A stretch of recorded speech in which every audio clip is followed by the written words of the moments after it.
This conference will now be recorded. I should have been down here all along.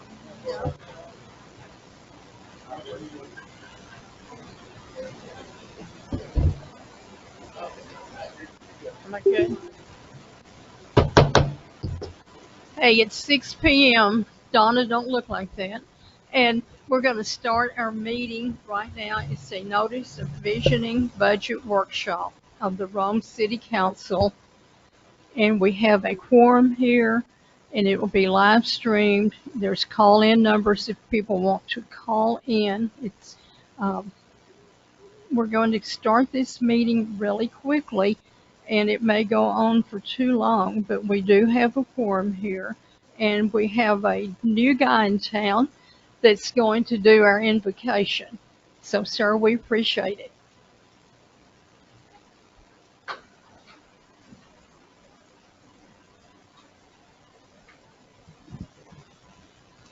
Hello, I'm Jeremy Lux, and I'm the new pastor of Waypoint Church. We've just opened, and just want to say thank you all, Mayor, Council, and guests that are here. Thank you all for having me. And let's pray, shall we? Heavenly Father, we thank you for this day. We thank you for the city of Rome. We thank you for the ability to gather today for matters on this agenda. We thank you for the people who make this city what it is. For it's in your word that we understand that you truly love and care for this city. So we pray for unity. We pray for peace. Lord, we ask in prayer that you meet the needs of Rome, Texas, that you bless the people of Rome. Father, we pray for those who serve this community and keep it safe. We pray for their protection over our police, fire, paramedics, day in, day out. Father, we pray for our educators and school children that you be with them, keep them focused, keep them healthy. Lord, we pray for the leadership of Rome. We pray for their discernment, that they make the appropriate decisions for the betterment of this city. They give them confidence and clarity, wisdom and understanding. Lord, we just ask that you will continue to protect Rome and let your will be done here in Rome. For it's in your name that we ask these things. Amen.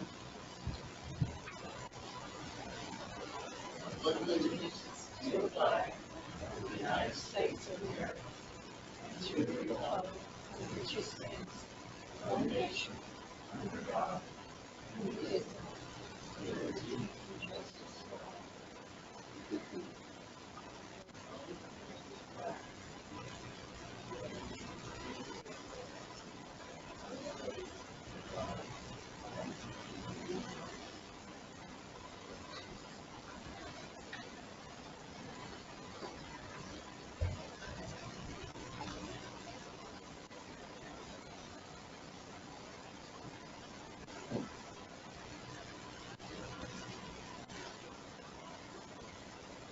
That's on how the public presentation is to be done. It's on the front page of your agenda. Now, uh, we are moving to public presentation. Shayna, do we have anybody that sent anything to you? We do have one. It's from Lisa Ann Wilson at 240 West First Street. It says comprehensive plan. That was done 3 or 4 years ago and very expensive. The city had a comprehensive plan. Why was that one not used and amended accordingly? The current plan was extremely expensive and is ready for update and may now be obsolete. The sum of the panel that was selected at the time did not live in the city, nor did they pay city taxes. Since this plan was developed, we have had a pandemic, increased inflation, and lots of things that have changed, and the city is more in debt.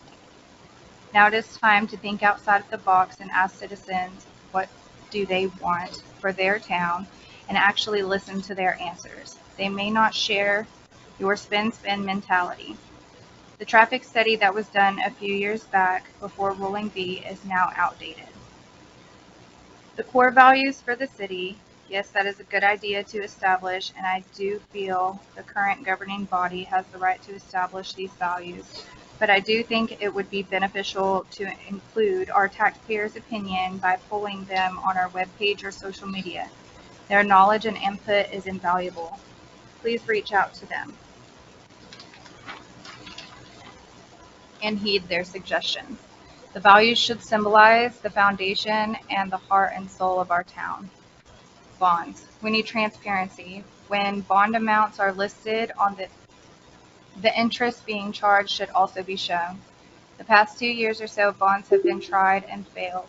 Citizens voted loudly and boldly. Facilities. Why can't we use the facilities we have now and live within our means until new money, grants, become available?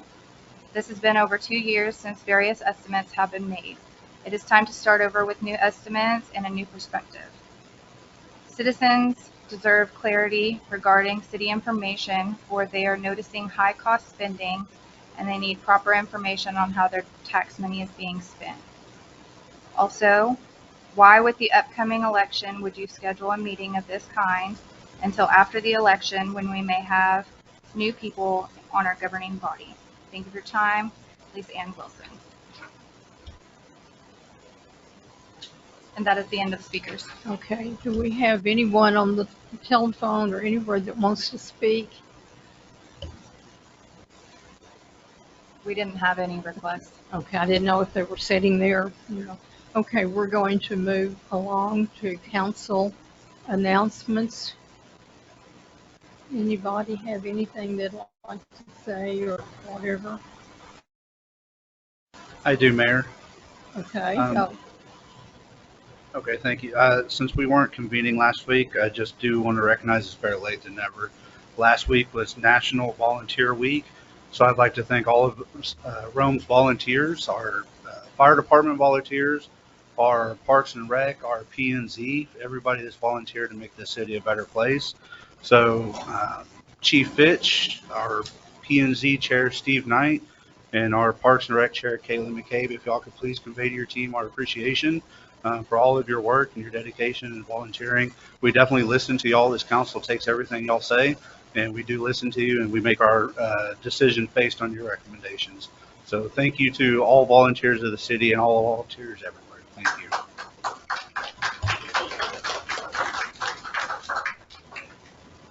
anyone else?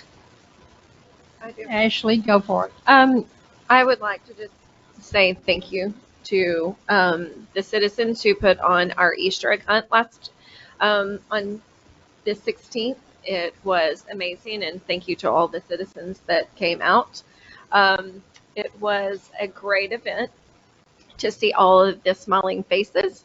It was very heartwarming to see all the little kids. I hope one day we can see events back into our city. So again, thank you to the neighbors who put the event on. So that is it, Mayor.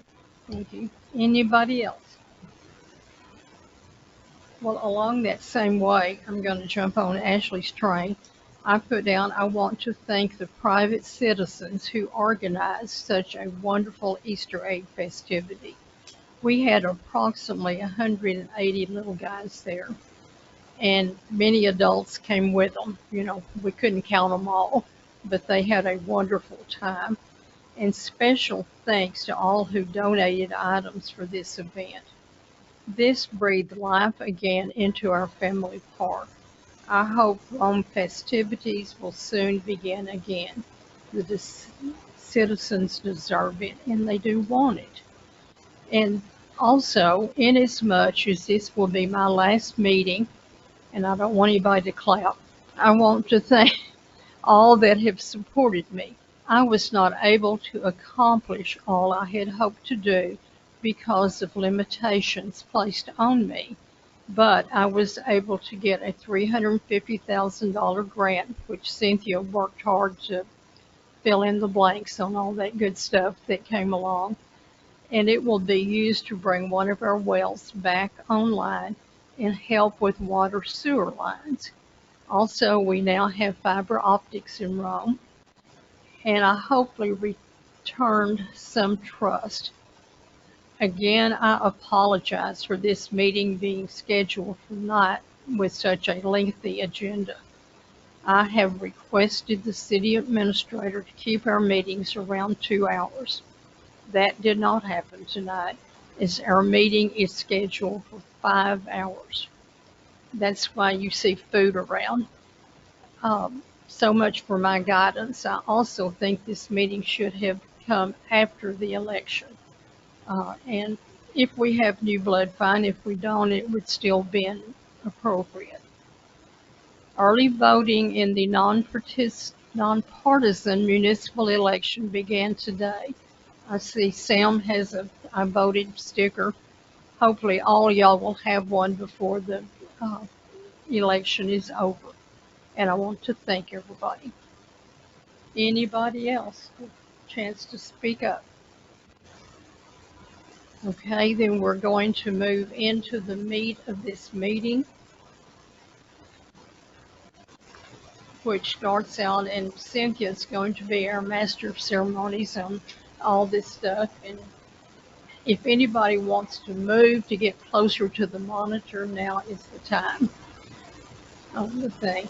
So Cynthia will start out with a review of roles and responsibilities.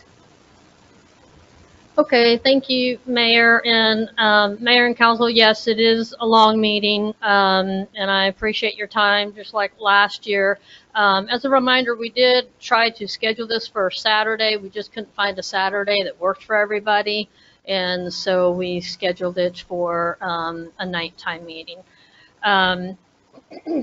Just like last year, I mean, this agenda here is similar to last year, and we're going to have review of the roles and responsibilities of the mayor, council, and staff.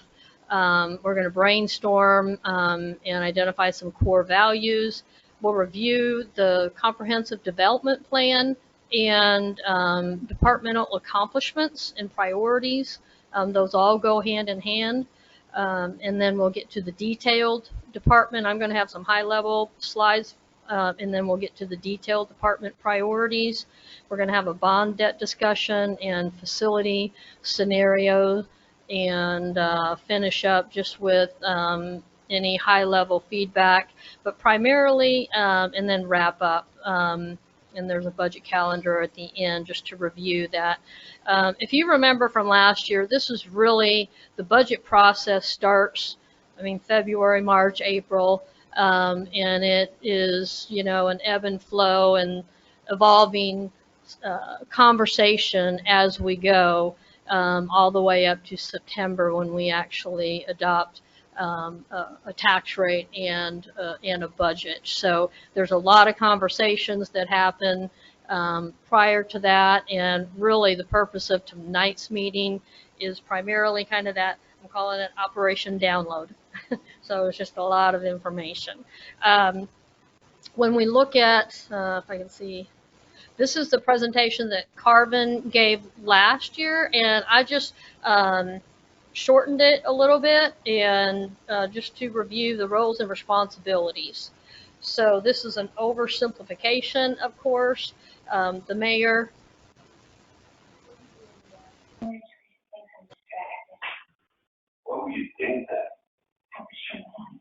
Well, absolutely. So if you guys, I tell you what, I mean, if you want to just say a certain time or raise your hands and let us know, I mean, you know, and then we can just take a break. Do you want to do it on the hour, every hour? Yes.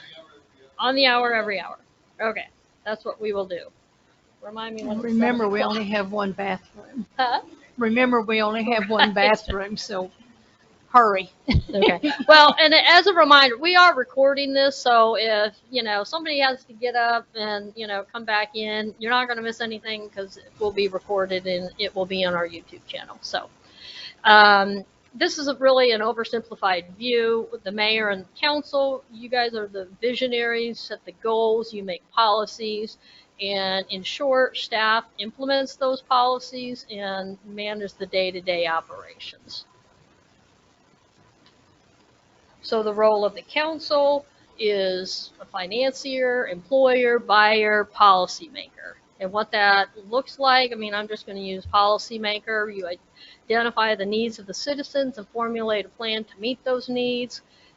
Requires you all to work together From the city council's vision, the administrative staff of the city take that direction and goes about the day-to-day operations. The goals of the city should be clear. So without clear direction, the effectiveness of the city council can be diminished, of course. And then also having that clear communication on the policy is really instrumental for staff to implement that. So the role of the mayor serves as the presiding officer. They're the head emergency management unless that's delegated. They're the signatory, ceremonial duties, and the mayor has appointive powers as well. So the role of the presiding officer is just presides over the council meetings, share the responsibilities with the city council to identify public issues and to determine the effectiveness of city services, and may formally object to ordinances and resolutions. So the role of the mayor, continuing, is communication with the public, being the public face of the city, and issuing proclamations. And these are just highlights, by the way.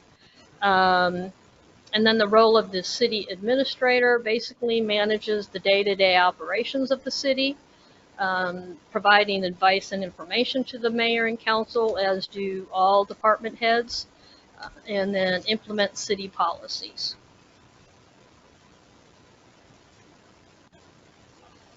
And this is just a deeper dive into that. What implementing the policies looks like is the daily management of the department heads, HR, regular reporting to the council and the mayor, and other duties is delegated, for instance, helping develop the budget with direction from the mayor and council. So as an again, Operation Download, I mean, the purpose of the meeting tonight is just really reviewing our progress on the comprehensive development plan and the accomplishments each department has made, looking at and reprioritizing what has happened over the last year and what has maybe risen to the surface of being a priority, and then also providing staff. There's no you'll notice on the agenda there's no action items, so it's really just providing staff high-level direction on priorities. If you guys have some feedback, we're always listening to the conversations you all have here. We're listening to the public, so that's really what this is all about. So in the comprehensive development plan, there is a vision statement. And this is what it reads: to be a safe, friendly community, proud of its attractive small-town character, and actively seeking to serve people of all ages, backgrounds, economic means, with responsive, transparent governance. The City of Rome will offer a wide variety of commercial and retail services, as well as a variety of inviting parks, trails, and community gathering spaces, together making Rome a wonderful place to live, work, and play. So normally, a comprehensive development plan, just to be clear, normally that's going to be in operation for 5 years, maybe a little bit more, and then you would come back in 5 or so years and redo that entire process. On a yearly basis, you keep up with how have we made progress, and that's what we're doing tonight. How have we made progress on some of the accomplishments and the goals that were set? What has risen to the top, and then how do we need to reorganize that moving forward? In a comprehensive development plan, you're going to develop your vision, your mission statement. Your core values are really kind of inherent in that process. Normally, it would be good to include the brainstorming with the citizens in a comprehensive development plan. But if we haven't done that, something that we can do is look at, okay, what did we develop, and can we extract the core values from that and from the departments that make up the city. So if somebody's looking at our vision statement, what do you think it would tell them about our core values? And that's just a question to ponder. So if you think about, and I know you all have probably done this many times in your professions here, vision statement versus a mission statement versus core values. So really the difference between a vision statement is in a mission statement. I mean, a vision statement is going to say, it describes what the organization will become. What do we want to be? And then the mission statement says, well, how do we get there? And the core values basically guides that decision-making process in alignment with that vision and mission statement, in short. So these are just some core values from area cities. Some are closer than others, but they usually post them on their website. If you look here at this, what I did was I just encapsulated all of those into one slide, and I used as the example Decatur, Bridgeport, Justin, and Saginaw. And this is just as an example. So Decatur's, and they're usually going to be, 4 or 5 core values words, basically. So Decatur's is honesty and integrity, competence and skill, dependability, respect, commitment, and teamwork and cooperation, for example. Bridgeport is dedication, service, problem solving, commitment, excellence, and teamwork. And you can see Justin, I mean, has 6 and Saginaw has 5. And they're all pretty somewhat similar, but I mean, they do have different meanings. And when you kind of drill down into it, that's what informs your organization. So what I did here is I just took the vision statement that we have that I read just a second ago. And what I did was I just extracted the key words out of that vision statement. And those key words were service, friendly, cohesive, diversity, quality, community, security, transparency. So do you think that those are representative of core values? So the other thing we can look at is what are the departmental core values? So for admin, for example, it's professional service, transparent and accountable, respectful, integrity, and timely. And just so you know how we develop these departmentally, everybody does it differently, but we went back and everybody looked at the comprehensive development plan, looked at everybody else's and said, what do you think the core values should be for admin for City Hall? And that's what we came up with. The employees, these are the SHINE principles, and this is the SHINE award that we give out, and that's sincerity, honesty, integrity, neighborly, and excellence. And then, of course, PD, fire, and public works each have theirs. And then I'm just going to read them. Duty, integrity, respect, courage, and compassion. And that's on PD side. On fire department, it's duty, honor, compassion, and service. And then for public works, it's quality, service, safety, and cost effective. So what I did was I sent out this information to you all, and I was hoping that you would come back with, after reading over all this information, what are your 4 or 5 words that you feel like would be demonstrative of Rhome in total. So this is a brief little brainstorm session here. So if you don't mind sharing, calling out some words, I bet within 5 minutes we can probably come up with 4 or 5 common denominators.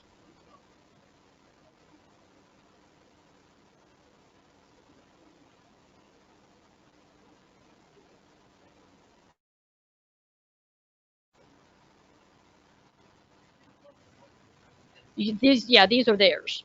Each department has their core values. So PD has theirs, fire, and public works.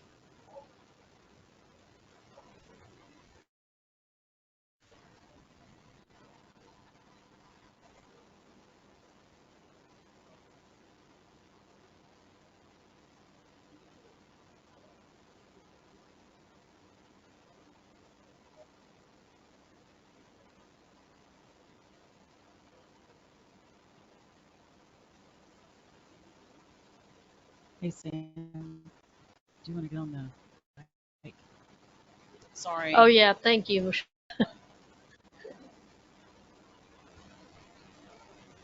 Can you hear me now? Yes.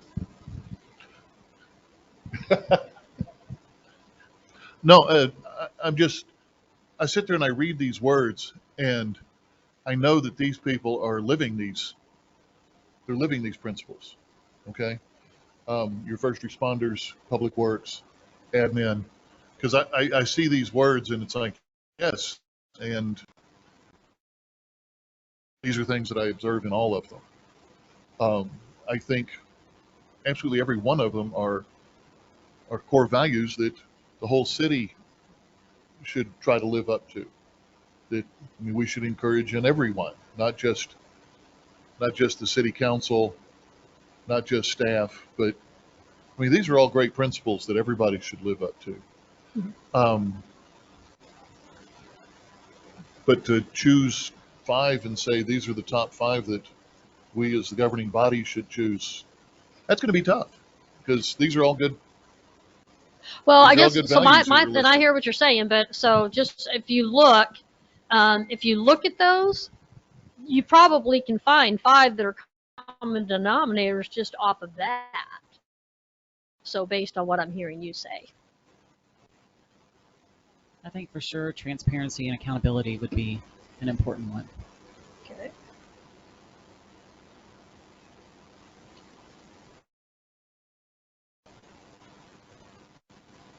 Yeah, I think like you just said that we could probably look at each department and pick at least one from each department. Just off the top of my head from admin, I would probably go with respectful employees,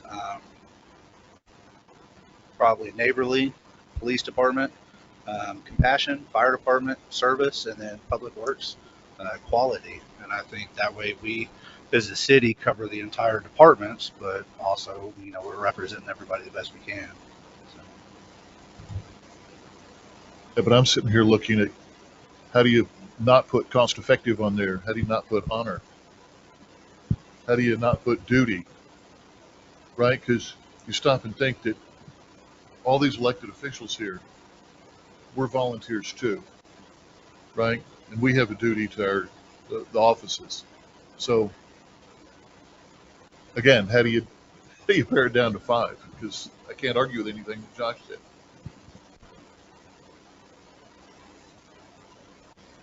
How do you put it down to 5? Well, But- well, yeah. I mean, come on, what Sean. if you look How at do some you? of the others? But- if you look at some of the others, they had 6. I was 6. just saying 4 or 5, but I mean, so we do have. If you look, respect is under admin. It's under. Really, integrity is one. integrity is under quality- several. Well, integrity, quality, Compassion's under several. Okay, integrity. Okay, so mine would be integrity, quality, compassion, and honesty. I mean, because each department is very honest. I mean, public works, you're very honest. Yeah, you're very black and white. I know we've had some times before. even the police department. So Well, and so far what I have, and so sorry, that I have you- to get back. yeah, so far what I've had: transparency, respectful, neighborly, compassion, service, quality, integrity. Councilmember Easton also mentioned duty and honor. When you think about honesty and integrity, they're similar. So, do you guys have a preference over one over the other? Honesty or integrity? I mean, integrity is literally up there 3 times. Integrity for me. Okay.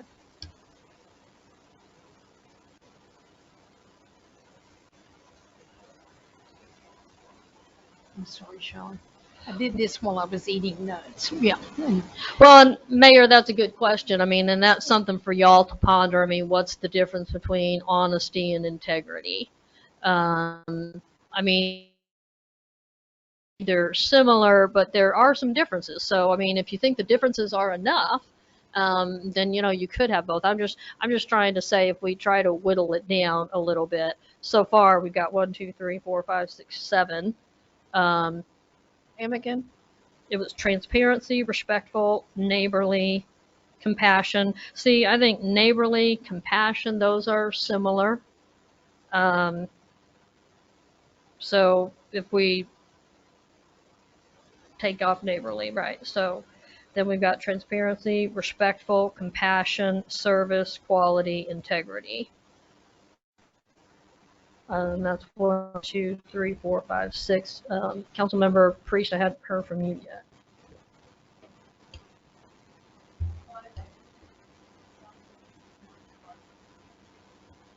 I was relaxing. I finally have my feet on the floor, and anyway, never mind. I do think that some of these words are related to each other. I was over here contemplating, you know, our oath of office is that we that we that we took and how that fit into what our responsibilities are at this level, and the tone that we set with our own commitments sets also the tone for our expectations then for our volunteers and our staff and those that we hire to work for the city, for example, contractors and all that kind of stuff. And so I was just looking at the things that were related to each other and the 5 things. And I think we're on the right track here. Because we have to have integrity. I think that is one of the key words, is integrity. In some fashion, we all have a duty, whether it's professional service or it is, we've got duty at several places, but we all have that need to provide the best service in our, and we can call it duty or we can call it service. So one of those words, for example, I do think that health and safety for our community, for all of us, has to be paramount in what we do. It's part of our obligation, and then we also have the responsibility to be transparent, and we also have the responsibility to be cost effective.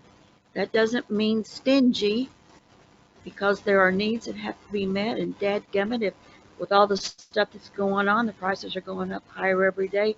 Those prices going up does not relieve us of the responsibility of our duties.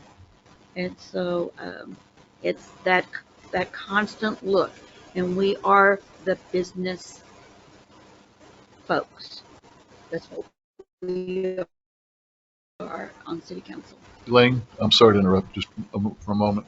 You're talking about being cost effective. I'm sitting here looking at the word courage, and every one of us have had to demonstrate courage because we're in an elected office and you do things that your constituents don't like. The thing is, it takes courage to do what's right for the city. It may not be popular, okay, but we all have to have the courage. We all have to be cost effective, and it takes courage to do that.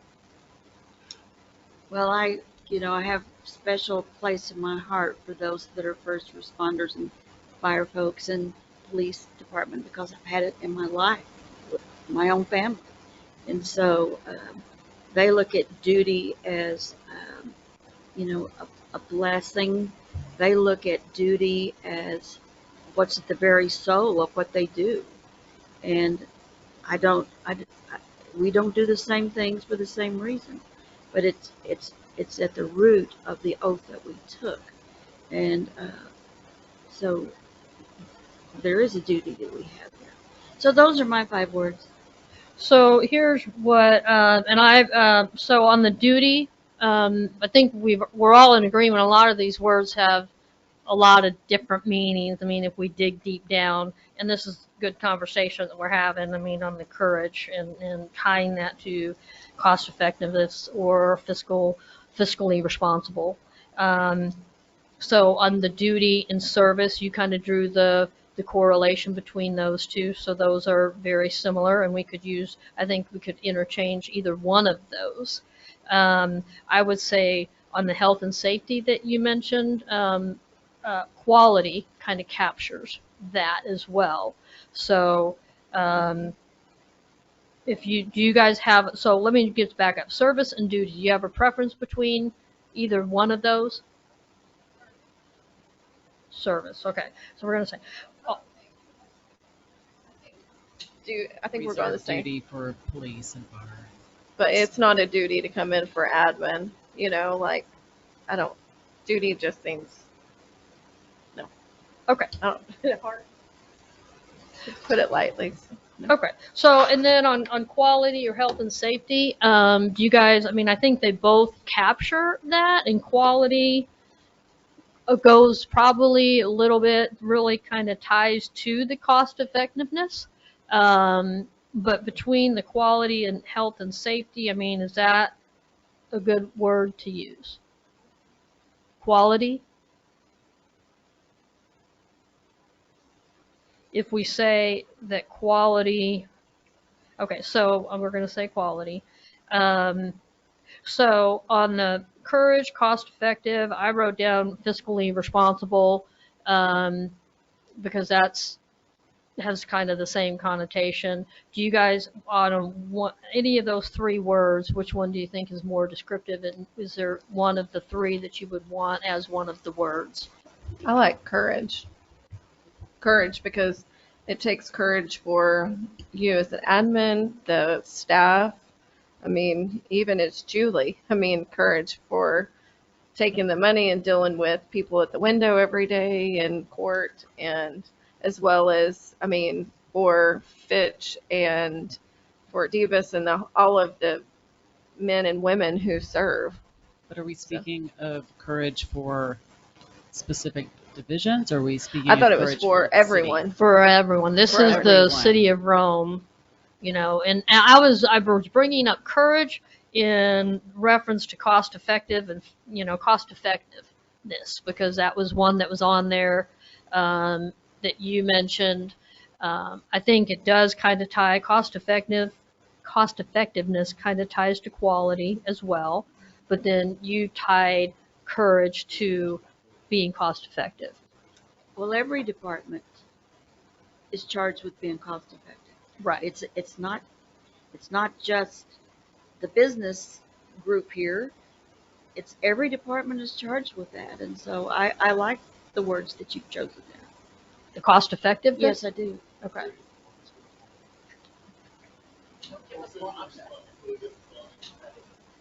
Okay, so what we have now then is transparency, and there's not necessarily a limit. I said 5, 6, 4, 5, 6. I mean, you saw a lot of them had 6. We've got transparency, respectful, compassion, service, quality, integrity, and cost effective.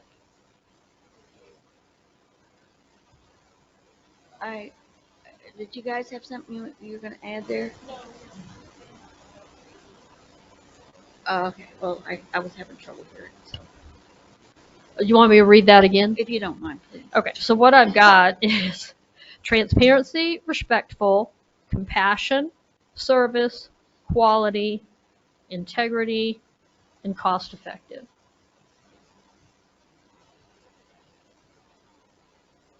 I like the sound of those 7. I think if anything more, we go starting to sound like the Boy Scouts of 12. 7's good. Days of the week. Lucky Okay. number 7. Okay, well, there we go. Do you want me to repeat it one more time? Mhm. So transparency, respectful, compassion, service, quality, integrity, cost effective.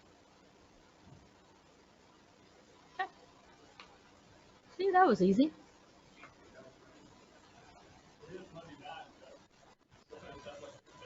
Does anybody up on the roof? Normally I would say they're fired for hitting the ground, but they're volunteers. Okay, so that was kind of our little mini brainstorm. Now we're going to start on, and we're right on time. Um, so do I need to break now for anyone? 45 minutes into it? We got 20 more minutes. Okay. We can break. All right. So right now, we're going to kind of look back, look to the future, where we've been, and what we've accomplished. And what I did here, this is straight out of the comprehensive development plan. And usually in any comprehensive development plan, strategic planning, you're going to do a SWOT analysis, which is strengths, weaknesses, opportunities, and threats. So strengths, and what I did, I'm just highlighting a few of those lists. This is online, so it's not everything, but I'm just kind of highlighting a few. For strengths, location, highways, experienced staff. Weaknesses, lack of funding, lack of staff, disconnected neighborhoods, no community gathering places. And when you look at strengths and weaknesses, that is a picture of, this is how I would categorize it, what is, and the opportunities or threats or the potential to be. And so opportunities, we're in the path of growth. We've got our historical fabric, and we have opportunities for right staff and the right skill set. And then the threats is division between the residents, growth competition, because there's growth all the way around us. And I'm just taking straight off of these lists right here, so I'm not adding anything new. And then funding.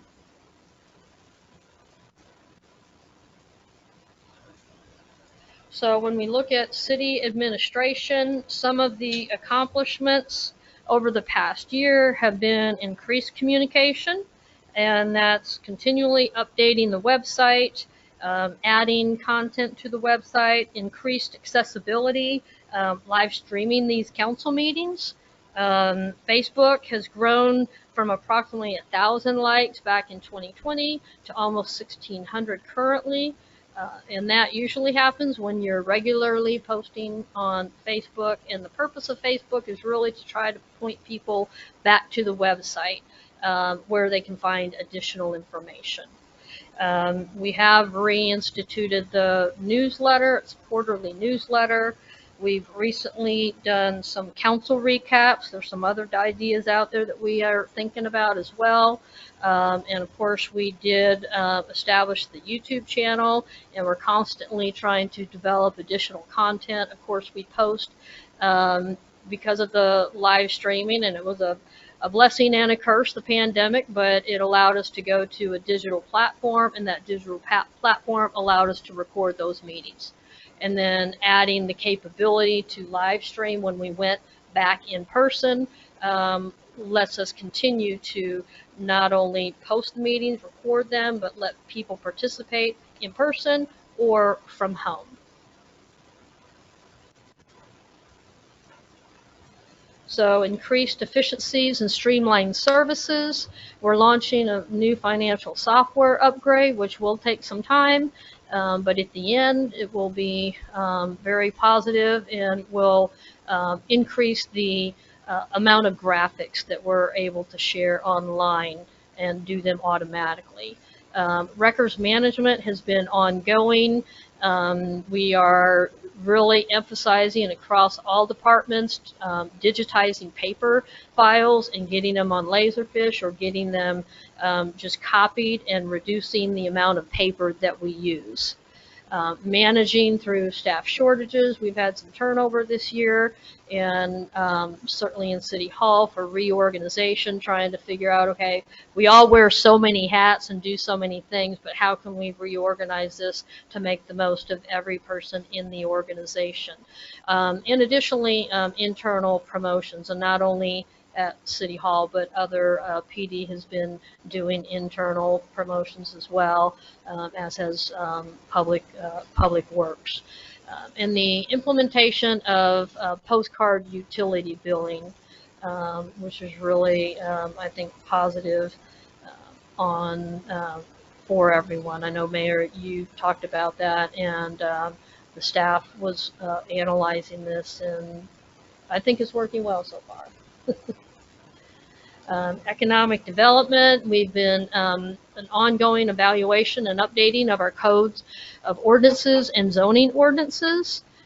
Business focus group, we've had the kickoff meeting, and we've got future meetings planned to involve our business environment so they can have a say in how things look.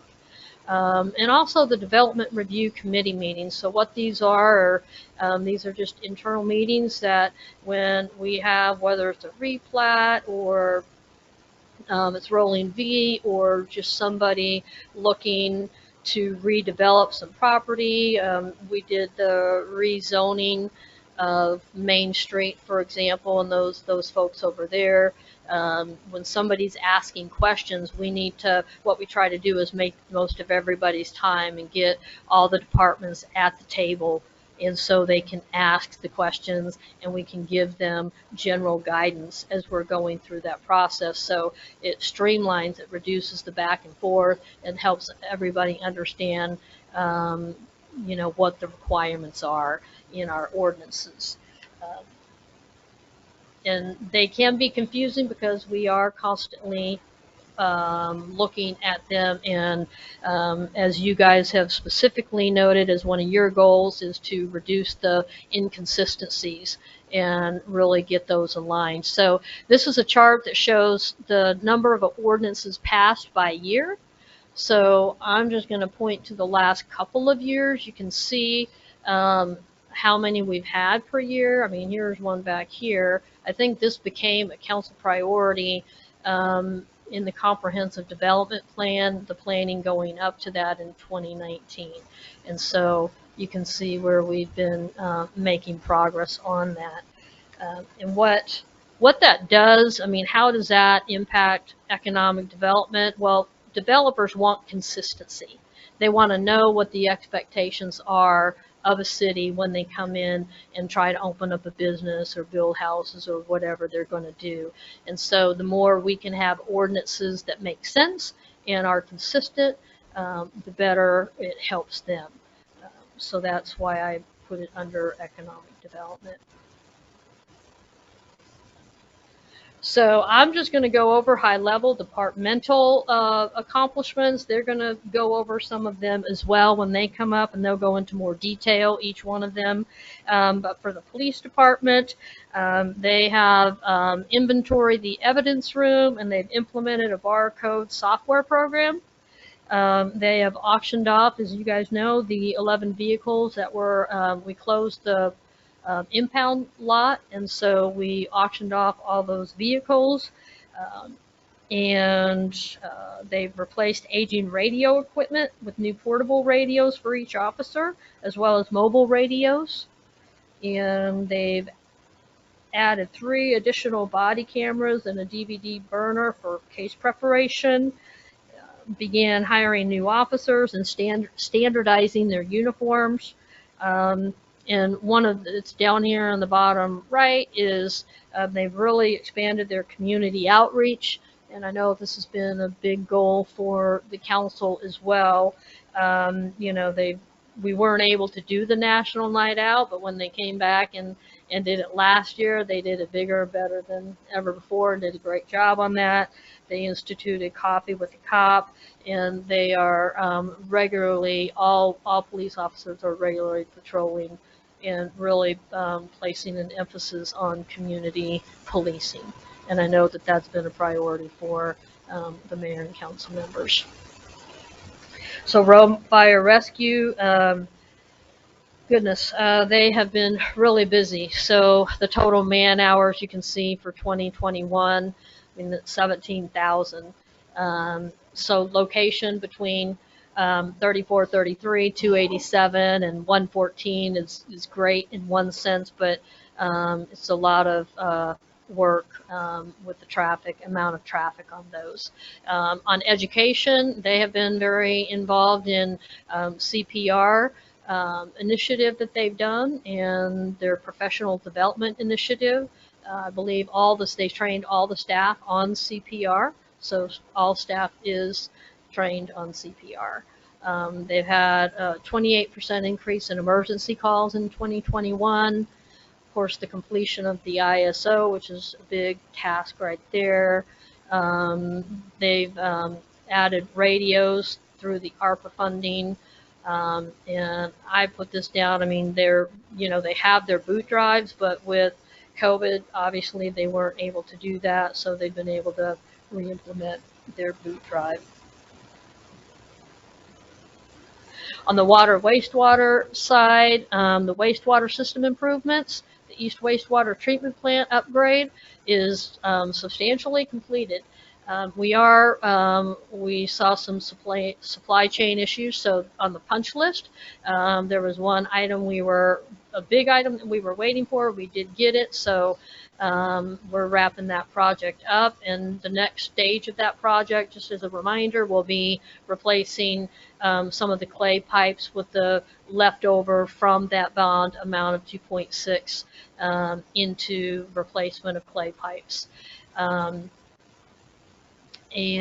the CIP capital improvements program, critical short term on the West Wastewater Improvement Project. So those we have approval from you all to move forward with that, and that's part of the water wastewater revenue bond that we'll talk about a little bit later. And then the water system improvements.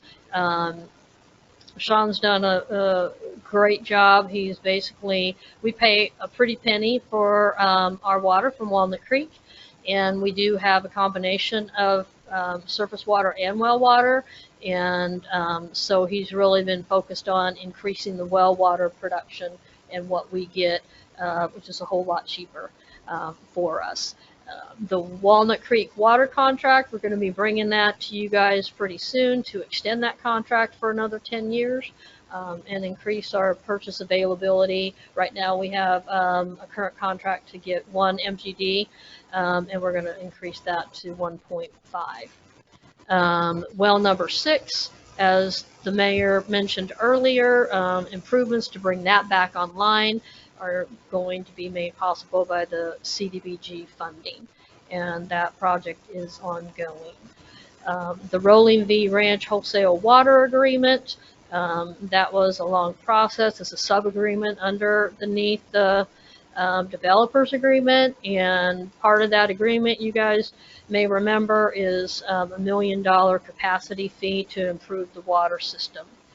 The water source water rate study, essentially we were looking for future water sources as well as looking at our water wastewater rates and what those have been over the last several years, and then how we ended up increasing the sewer rate for critical improvements.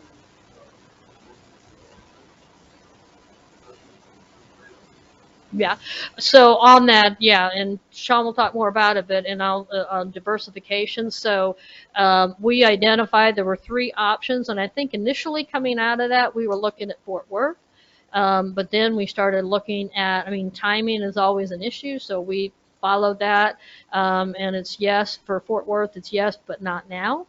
And what they're doing right now is they are redoing their own study for the demand up in this northern area.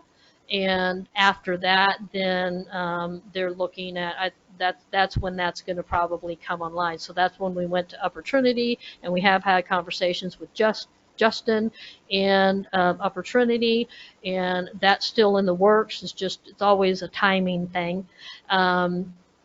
And then bringing Walnut Creek, increasing the capacity that we can buy from them. And then again, looking at maybe increasing, so we want to diversify our water source. So maybe also looking at, and Sean's going to talk more about this, but increasing our well water production and what else we can do other than bringing well 6 back online. And this is the CIP, critical short-term water improvement. So the revenue bond that you guys approved that we have not yet issued has water and wastewater component improvements that were straight out of our water wastewater master plan. And streets, so we funded contract road repairs, and we've got 50,000 left to be scheduled for this year. We partnered with Wise County for Bywell Road improvements in phase 1, and we worked with the developer on phase 2 in Bywell. And our thoroughfare master plan has been completed. And just like a comprehensive development plan, a thoroughfare master plan is, you will want to come visit it probably in another 5, maybe depending on how growth happens, maybe in 10 years. But we just completed that in, it was 2020 or 2021. So that was a good thing to get done. But we will need to revisit it, but I would think it'd probably be more like 2025, 26 when we look at that. And then Parks and Rec, of course, they've completed the Parks Master Plan, and we do have parkland available for park system expansion, and we've talked a lot about that, and you'll be hearing more from them on that.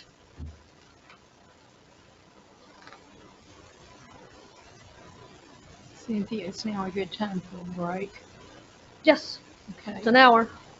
5-minute break. First one in there gets to stay. I'll just see. Here goes Michelle. I can take it now. What? Okay. Yes. Yes, it does.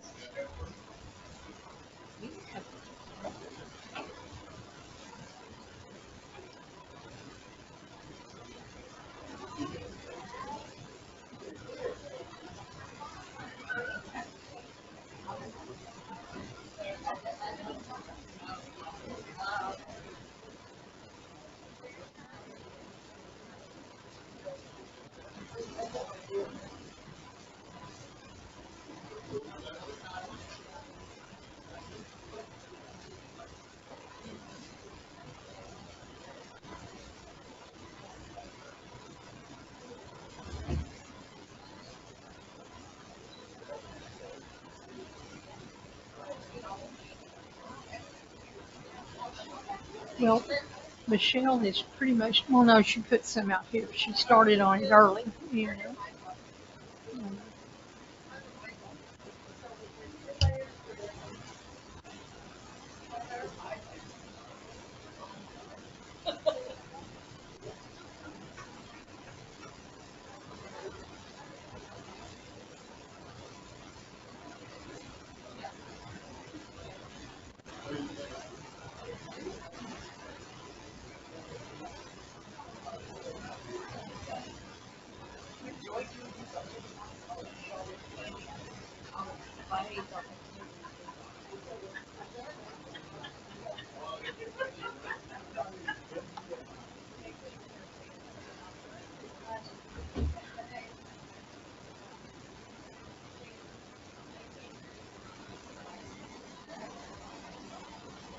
Yeah, that's why. Yeah.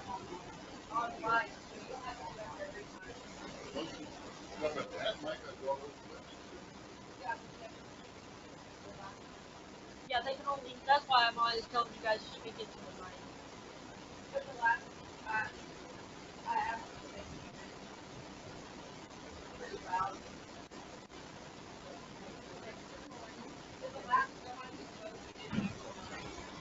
Fourth time you said that. I heard you all 4 times.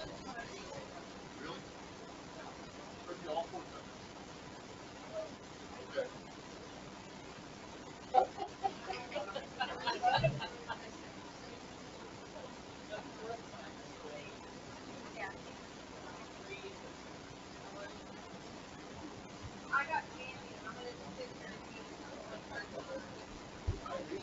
That's actually. Did we put all the candy out? Yeah, there's more candy if you.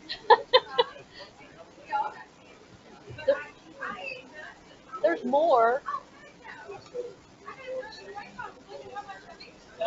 Well, don't throw it away. Give it to somebody else. Oh, that's a. I didn't throw my wrapper. Don't throw away candy. I don't buy candy at home, so no, this is like treats. I don't like soda, which I don't like soda, so you know. I don't either.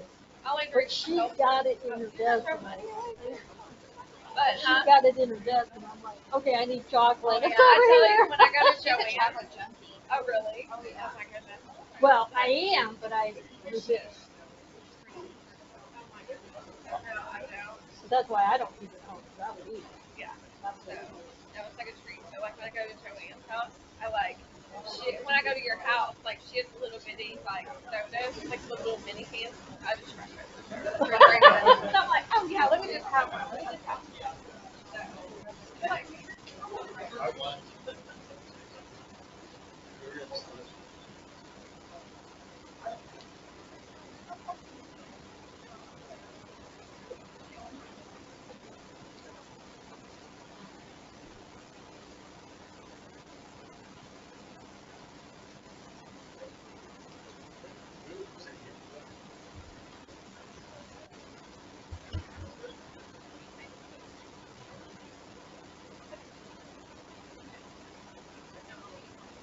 okay.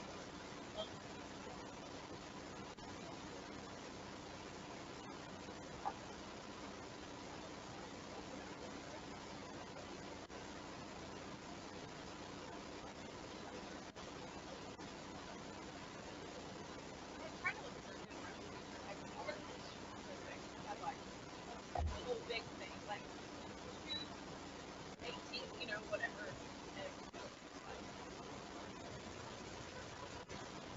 It's been a long time since I made egg salad.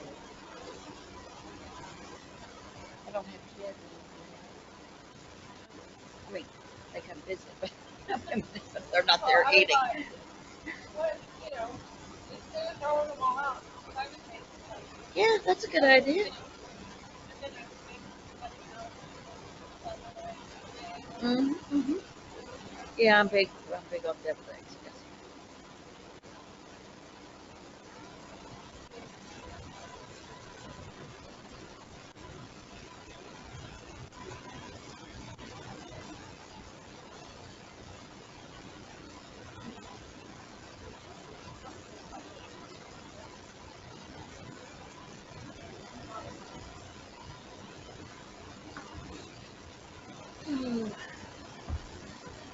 Let me see what I'm not going to eat.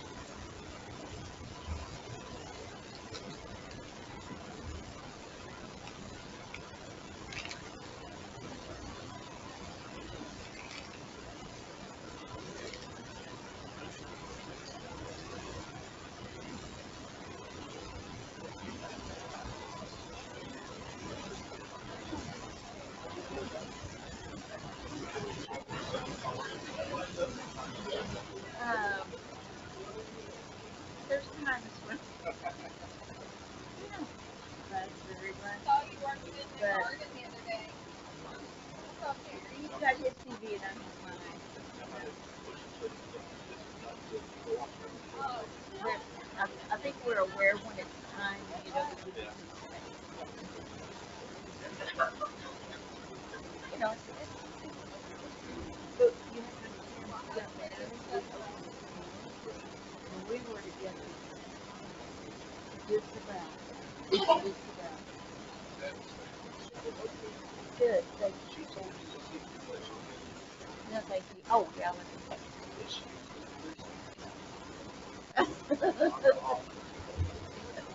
Okay, looks like we're all back, ready to go. Okay, so we're on, thank you, we're on accomplishments, and this is municipal court, and they have been busy as well. So one of the things to highlight here is here in the middle, we had our first Texas warrant roundup program. And it was our first time to participate in that. Of courts do them annually every year. And if you're not familiar with it, it's just basically kind of a grace period to say, hey, you guys come in, there's no penalty, just come in and take care of these. And so that's been great. We have experienced an uptick of people coming in and taking care of those. A backlog of cases are now current or disposed. Professional growth and development. She got her level 1. Christy Adams got her level 1 certification and is now working on her level 2. Increased efficiencies, updated court software, which has really helped streamline some things on the back end, and then court updates as well on the website. So now we're getting into the priorities for each department. For City Hall, I talked about this last year, and it was a priority, but there were quite a few priorities y'all had to choose from, so I just said, okay, I'm going to come back next year hot and heavy with this one. So hiring of a building inspector code /code compliance officer. I've done some research. Basically, an average that I was able to look at is about $65,000 for a salary. Benefits are going to be approximately $20,000, so you're looking at about $85,000 for that. One thing to keep in mind is that revenue from permits and inspections will help offset that cost somewhat. So if you look at the revenue, this is for permits, revenue and expenses, and compare in 2020, and these are actuals, by the way. So the actual revenue was about 100,000, and the expenses were around 33. And then in 2021, it was about 75,000, and expenses were about 20. So that delta will help offset a building official, building inspector, and code compliance officer. Keeping in mind, one of our expenses for permits is, our third-party inspector that we're already using. We do also pay for, obviously, our third-party engineer on some of that cost as well. So some of the benefits are going to be increased attention to building and code compliance. And when you think about what is the benefit of that, well, it promotes economic development. So when we can have consistency, and when we can have consistency to the naked eye about how our community looks, it makes it more attractive for development to occur. It will be dedicated and focused service. So our third-party inspector does a great job, but they're just not focused only on the city of Rome. And again, the cost, part of the cost would be absorbed by some of the permit revenue. The other thing I've talked about, and these are big expenses, and I don't have the cost of some of these, but for animal control, looking at creating and implementing a catch and release program and to manage feral cat population. And we're exploring potentially a partnership with a nearby animal shelter for animal control services. We've already talked with one, and it's not a possibility, but we're going to look at a few more. Part of that partnering may not be for animal control services. We may have to continue to use Wise County, although they're not taking cats by and large. But we could partner with some of these shelters for spay and neutering services for the catch and release program. The other thing we're looking at is the Texas Comptrollers basically has a Transparency Star program, and what this is increasing the transparency. A lot of this stuff is already on the website. There's 5 different categories that you put on the website, and then you apply to get these Transparency Star Awards. And so we're going to be going for that, putting more on the website. to increase our transparency. But the first category that everybody has to do is traditional finances. So we already have a lot of that online. Our budgets are online and our audits are online.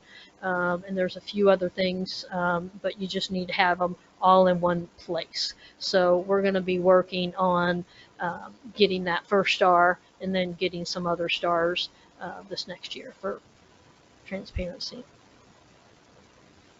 So water, wastewater investment. So one of the problems is aging infrastructure. And so really the lack of investment creates a priority of investing back into the system. And if you remember, the water wastewater is an enterprise fund. And so maintenance and operations, the rates should cover the maintenance and operations. And it hasn't been doing that for several years. General fund has been supplementing our water wastewater fund. So we've also been looking at future water and diversifying that. And I went into a little bit more of that. The more we can use our well water, that water is cheaper than Walnut Creek. So I thought this was an interesting, so I want to make a caveat here, and you can see this little asterisk here, and it says based on current research. So one of the challenges, which is why we've made such a big investment of time and resources into records management, is being able to find records. So you had a situation where City Hall was housed at the old bank building, and then they had some problems, and so they had to move over here, and then I think they moved here in community center, and then fire, or over in fire, and then here.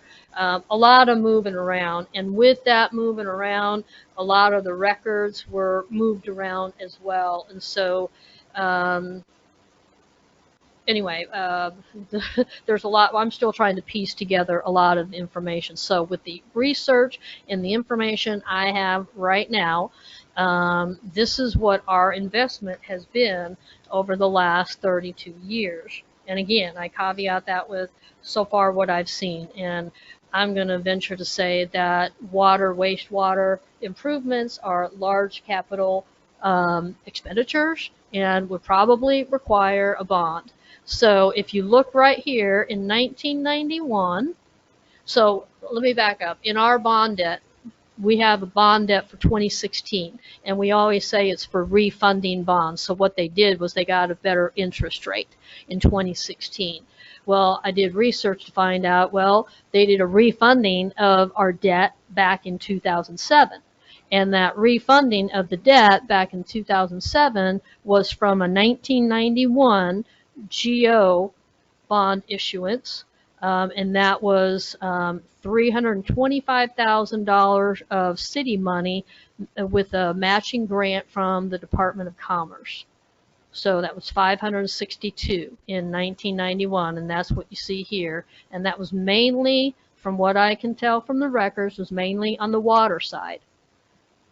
Okay, and then in 2000, we had a CO, Certificates of Obligation, for $2.28 million.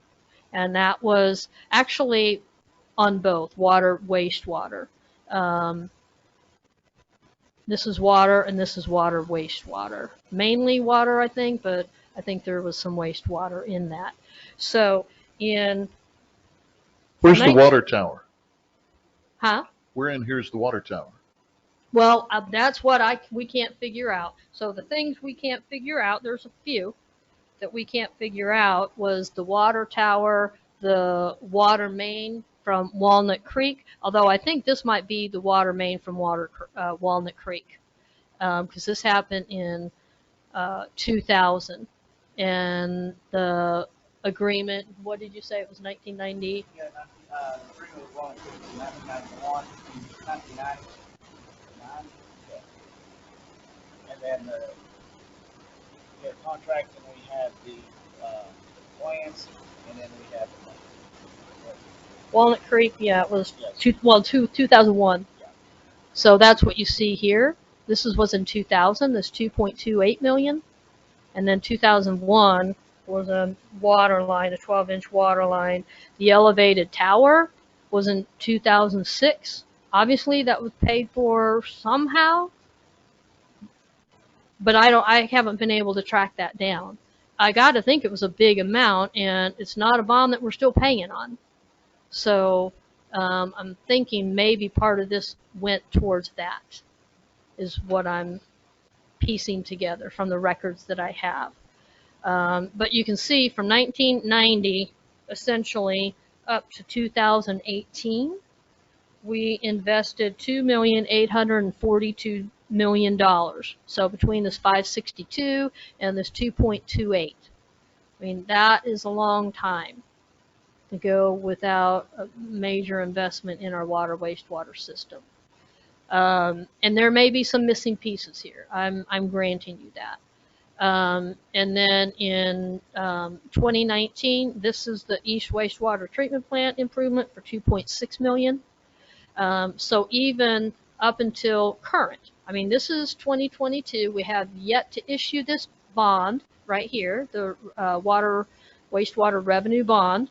But even with these three in 31 years, you're looking at $5,442,000 that we've invested, which sounds like a lot of money, but wastewater infrastructure is very expensive, to say the least. So that's a challenge that we're looking at, because it's aging, and we've got to continue to invest in that. And we'll have more information when Sean gets to the podium. So Rhome Police Department, their priorities, short and sweet, although he'll have more, not yet, he'll have more to say when he comes up and gives his whole presentation. But 3 patrol cars, if you remember, he was talking about this, we were looking at this last year, a lease program. So we're bringing that back to you to replace some vehicles and update our vehicles, building improvements, and additional personnel. And again, each department will go into more detail on all of these. So for fire EMS, you see inside personal lockers are a priority, firefighter bunker gear, and radio upgrades, and then also a full-time firefighter with benefits, and that's how much that would cost. One of the things to keep in mind with both police and fire, one of the ways that we may be creative, because we are currently in conversation with Rolling V for police and fire services, because we basically have the right of first refusal in that development agreement to provide police and fire, and that may potentially be a cost that they could help absorb for those. And then municipal court, again, trying to digitize more and streamline, is a scanner, which would be a $1,500 annual cost for our court cases. And then AV equipment, recordable and transcribable. And that'll be more to that story as it evolves on when the court will end up going in person, because right now they're still virtual. And then park and recreation, a capital project, and you'll hear more on this again from Sean, but the park board has met, and so they're requesting what we're calling is playground replacement and relocation project. So it's to replace existing small ground unit and swing set and relocate the other 2 units closer to the large play unit. And Sean will have more on that. And so that brings me up to the first department head will give their presentation on the details of what we've kind of talked about, and that's going to be police.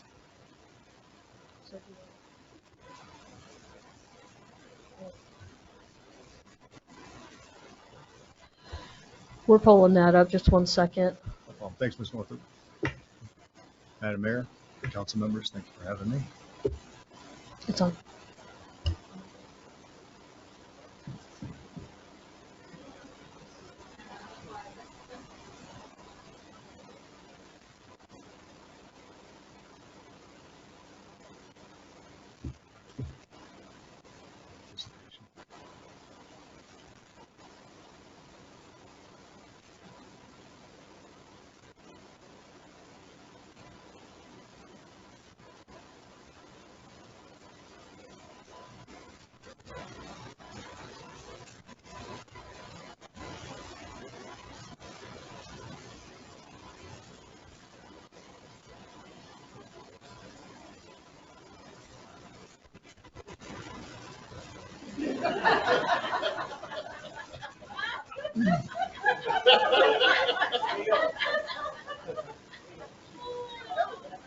Now that you're sufficiently ready. Saved by the bell. And each department head has about 15 minutes. I'll try not to take too long. I'll try not to, but I may eat into Fire's time a little bit. I wanted to start talking about, like Ms. Northrup said, our core values at this time.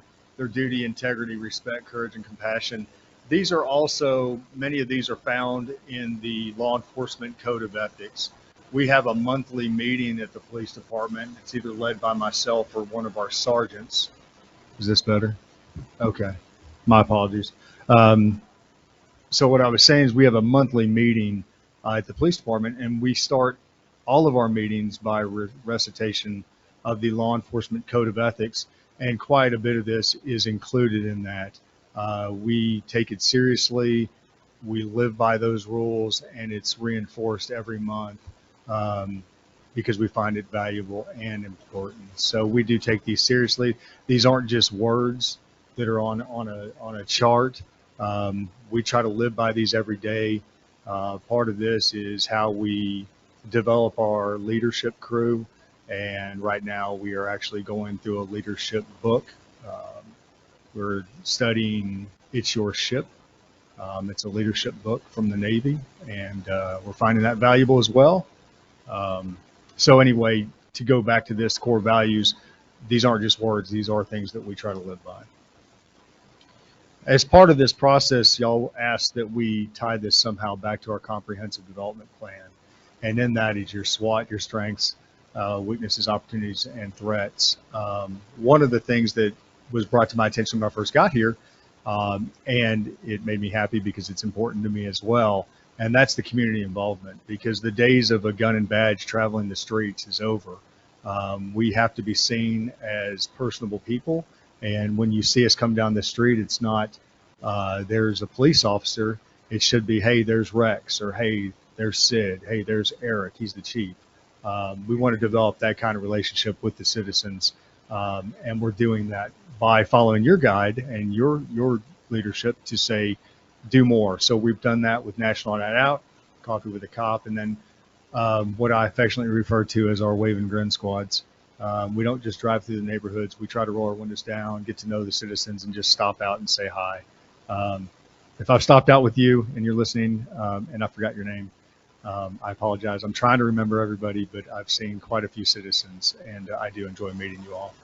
One of the challenges, that's one of the threats and challenges, is like it says, we expect our calls for service to increase, and that means we're going to need more officers here in a few years.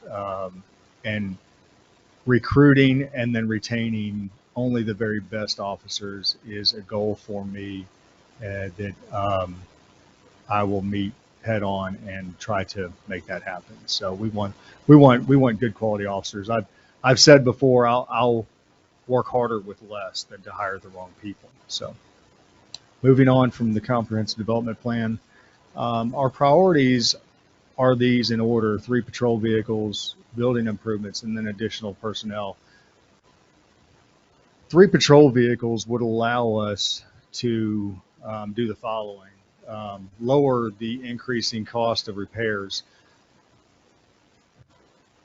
123, we don't have an assigned criminal investigations car, so if the detective sergeant Soltaire has to go meet with a victim or somebody in a detective capacity, he has to take a fully marked squad car right now. Well, as you can imagine, sometimes the victims don't want a fully marked squad car in front of their house. They want to remain anonymous or have some sort of anonymity when they're being contacted by the police, and that's just not possible now. I'd also like, if this plan is put into effect, it will allow us to make that car, it will make that car a detective car where we can actually keep the equipment in it that he needs. We've recently been called out on a few different calls, death investigations and such, where the detective is required to go to the police department first and load up all his gear before he responds to the scene. Did I stop it? So what this allows... I'm sorry, can we just take a technical break for 1 second. Somebody has notified us that for whatever reason, the slides aren't forwarding on, because we're having the slides up so people at home can see the slides as well. Sure. And then we signed on, and I just want to make sure we're also still recording. So sorry to interrupt the flow there. Technology, you gotta love it. I'm not a fireman. I'll be okay. I'm sorry? Okay. Chief Debus. He said it just changed. Last year you made reference Are we to recording? uh, Yeah, okay. a program where each officer would have his own vehicle to take home. Yes, sir. And you talked about how in the long run that ends up actually being more cost effective. Yes, sir. Are you going to include that or address that, or is that a plan? I'm glad you asked. Yes, this would allow for the vehicles to be assigned to an officer. And what that does is, we know by other departments that do this, it increases the length of time that vehicle's put into service. And it also, from a leadership standpoint, it allows me to hold the officers accountable for the upkeep, maintenance, and overall look of the vehicle that they are assigned to. When you have multiple officers jumping in and out of cars, sharing equipment, sharing cars, you can't pinpoint with any certainty who's maintaining their vehicles really well, which is what we want, and then who is not living up to the standard that we expect here in Rome. By allowing us to purchase 3 vehicles this year, it will allow us to assign those vehicles, so we can hold the officers well. And they also, you have that pride and ownership. When you know it's your car and you're going to be responsible for it, and when somebody looks at it, they know, okay, that's Officer Sid Grant's car. Obviously, he's going to be more dutiful in taking care of his equipment. And I'm not saying Sid's not, I'm just using him as an example since he was working today. So yes, Mr. Eason, that's the plan. 120 would then be still commissioned as a vehicle, but it would be used as a pool car when the assigned vehicle to that officer is down for service. And it would also be used by the reserve officers. We now have 2 reserve officers, and they would be able to share that vehicle as well, instead of taking an assigned vehicle from one of the officers that's not working on duty that time. We would like to auction 121, and I'll get to that in just a second, because it's killing us in repairs. And then also, this standardizes the fleet. Right now, we have squad cars on the street, Dodge Charger, Ford Explorer, and Chevy Tahoes. By following this plan, it allows us to place all of our vehicles as Chevy Tahoes, and that will allow us with branding and uniformity. And this will come in, I've put lease purchase at $50,000 for 5 years, but we believe it's going to be a little bit less than that. We certainly would never go over that, but I believe we're going to come in a little bit lower than that. And then part of why we want to move this way is here are the vehicles that we have right now. This Chevy Silverado, that's the admin vehicle that I use. Right now, that's running at about a penny per mile for repair costs. The 2016 Chevy Tahoe with 121,000 miles on it is running us about 7 cents per mile. And these costs per mile are since 2019. As Ms. Northrup said, some records are a little more difficult to find than others. But we're fairly certain that from 2019, this is accurate. The Charger with 35,000 miles runs about 4 cents. And the Chevy Tahoe, the 2019 is at about 3 cents. And then the 2020 Chevy Tahoe. So you can see, the longer you keep a car, the more it's going to cost you. But the reason we want to fade out the Interceptor is because it is well above what the Chevys are costing us to maintain and keep on the road. We have spent an inordinate amount of money on this vehicle this year, and the quicker we can get that out of our rotation, the better we are with saving the city money. As part of my job, as a chief, is to be a good steward of the money that you give us. And so I'm not thinking about tomorrow or the next year. I'm thinking about, okay, in 8 years, what's the best way to save money, especially with the rise in vehicle pricing as it is. So this is a little wordy, but what I'll try to explain is our target vehicle for a patrol, our target mileage is 25,000 a year with a replacement at 150,000. And I'll give a little, we did do research on this, speaking to mechanics about the difference between Fords and Chevys. And I'm not here to disparage a brand. I'm just telling you what we're told and what we are experiencing ourselves. DPS, if I'm to understand what I've been told, is doing the same thing. They rotate their Fords out at about 80,000 miles and they keep their Chevys for about 150,000 miles. Well, if we can keep our cars that long, we won't have to replace them until you see it here at the bottom. Following this plan, we don't expect to replace any more vehicles until at least 2026. And this is probably worst case scenario. Some of these vehicles may last longer than that.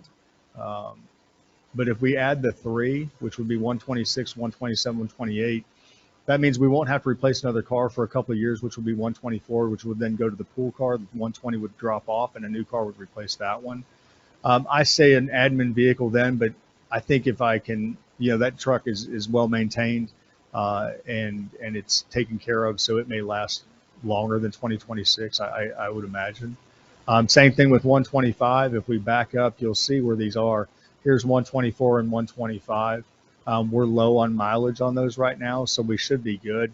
This is worst case scenario. Like I said, this could be 2030, 2031 before we're looking at vehicles. I just want to make sure that you don't come back to me in 2028 and say, hey, you said 2030. So I'm shooting kind of early, but I think they may last longer than that. So this is the replacement schedule. So any questions about vehicles or how they would be maintained or distributed?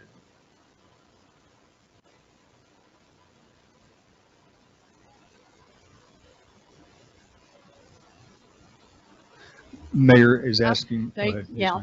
Will you be assigning a vehicle to someone that will also take it home, or will they be maintained at the police department?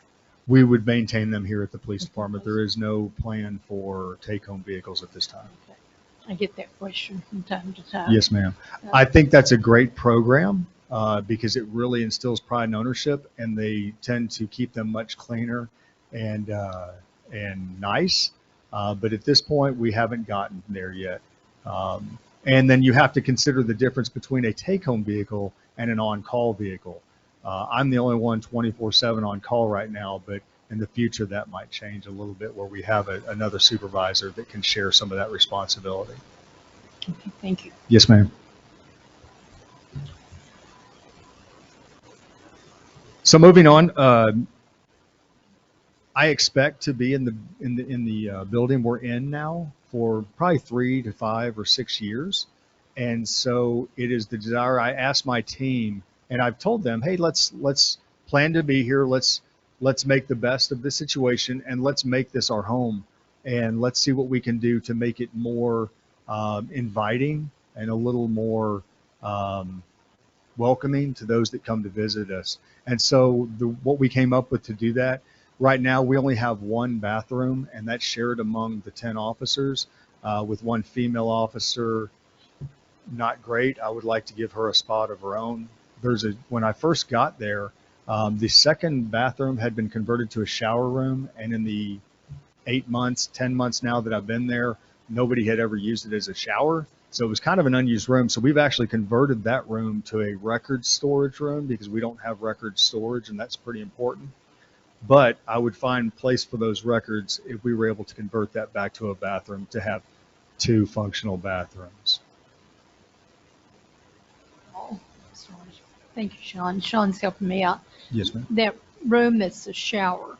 Yes, does ma'am. it have adequate room to make it a bathroom? It was a bathroom before. They took out, as best I can tell, they took out the toilet and put in a shower pan and a shower head. So yes, it would be a matter of pulling up that pan, replacing the toilet, and then just pretty much just sealing it up. It does. And the petition will come out too. So we have to go through it. Mhm. Yeah. Then as far as cost savings go, I've been here almost a year now, so I've seen a summer and a winter. And in both extremes, the heating and cooling could not keep up. It doesn't cool in the briefing room. It doesn't drop down. So therefore it runs constantly. And I think if we add attic insulation and maybe have somebody look at it, it might be able to assist that AC heat unit, so it can keep up. And these prices, I didn't go out and get bids. This is just a ballpark figure. The flooring is coming up in several areas in the police department. I'd like to pull that up and just put in finished flooring, the PD. They did the briefing room and a couple offices, and we'd like to finish that just because it's kind of a tripping hazard now because some of the old linoleum's coming up. Again, talking about recruiting and being welcoming, if you look at our police department right now, it's a metal building. You don't know if it's an ag barn, you don't know if it's an old car repair shop. If we could do some branding, I think it would go a long way with instilling pride in the officers that work here, and also make it more welcoming to both victims and just citizens that come to visit us. My former agency was real big on branding and kind of putting out there what we believed in. And it makes a difference in when you come to work, how you feel about being there, if you're proud about where you're at. And along with that would be replacing the front door. The front door in the police department right now, as the mayor can attest, is a little difficult to get into. It's basically a door you get from Home Depot. And I'd like to replace that. I'd like to get rid of that and put in a commercial glass door with some branding on it, so you know you're walking into a police department when you come by to visit us. So those estimates, that's just a ballpark estimate on just kind of bringing the police department to a place where we can still just a little more welcoming and instill some pride in the officers. One thing I will say about the cars, since we didn't cover it, 2 years ago you guys budgeted for one replacement vehicle, and midstream they shifted. They took that money and devoted it to something else. And then last year I was here at the tail end, we asked for a police vehicle and radios. And I think it was Mr. Easton that said, pick, you can have one or the other. You can't have both. It was my first council meeting. I still remember. And I said, of course, I want radios because that's a safety issue. And by gosh, y'all came through, and we have some really nice radios now, and the guys are very excited about that. So thank you. So yes, we've gone a couple of years past where we were with at least a replacement for one or two. And then I did want to bring this up. This is more of a 3 to 5 year plan. Yeah, real quick. So 3 to 5 years, we've got a lot of growth coming. We're going to need officers. Just be aware of that. I think Miss Majors has something. I'm done. I'm done. I believe No, it. I we're believe I'm going. done. Yep, I'm done. What was the cost of getting the cars wrapped? Like, whatever. What is it called? Wrapped? Graphics. Graphics. Graphics are about $1,000, and $1,000 a car. So and how then many cars? to install about 500. So 1,500. How many cars do we need to do it today? Are all the cars? They're all done. They're all done. Yes, ma'am. Is the Explorer already done too? Yeah, all our cars are Or, marked okay. and branded. And I have been in the Explorer, and I think we do need to update that car. Thank you. So I did a ride along with it. I will say, I mentioned Sid Grant earlier. That's his assigned vehicle right now, and he has done an incredible job of cleaning it and kind of bringing it up a little bit. He even he spent some of his own money to make it a little bit better, and he's thanked for that. All right. Well, maybe so on the next city council, we'll help you out with that one. Okay. So, Sam, one last we'll thing twist about the Sam's arm. cars. I did want to say this. Our upfitter has already told us that the window for purchasing vehicles, if you've watched what's going on with vehicles, is going to close before the end of May. If we do not say, yes, we want 3 vehicles and here's a PO form. We don't have to pay for it, but we do have to commit to it. If we don't do that, if we do that in May, we will get vehicles probably next year sometime. If we don't commit before the end of May, and probably before then, we won't get vehicles for about 2 years. So we'll be riding these out. So I just wanted to give you a heads up. So thank you so much, y'all.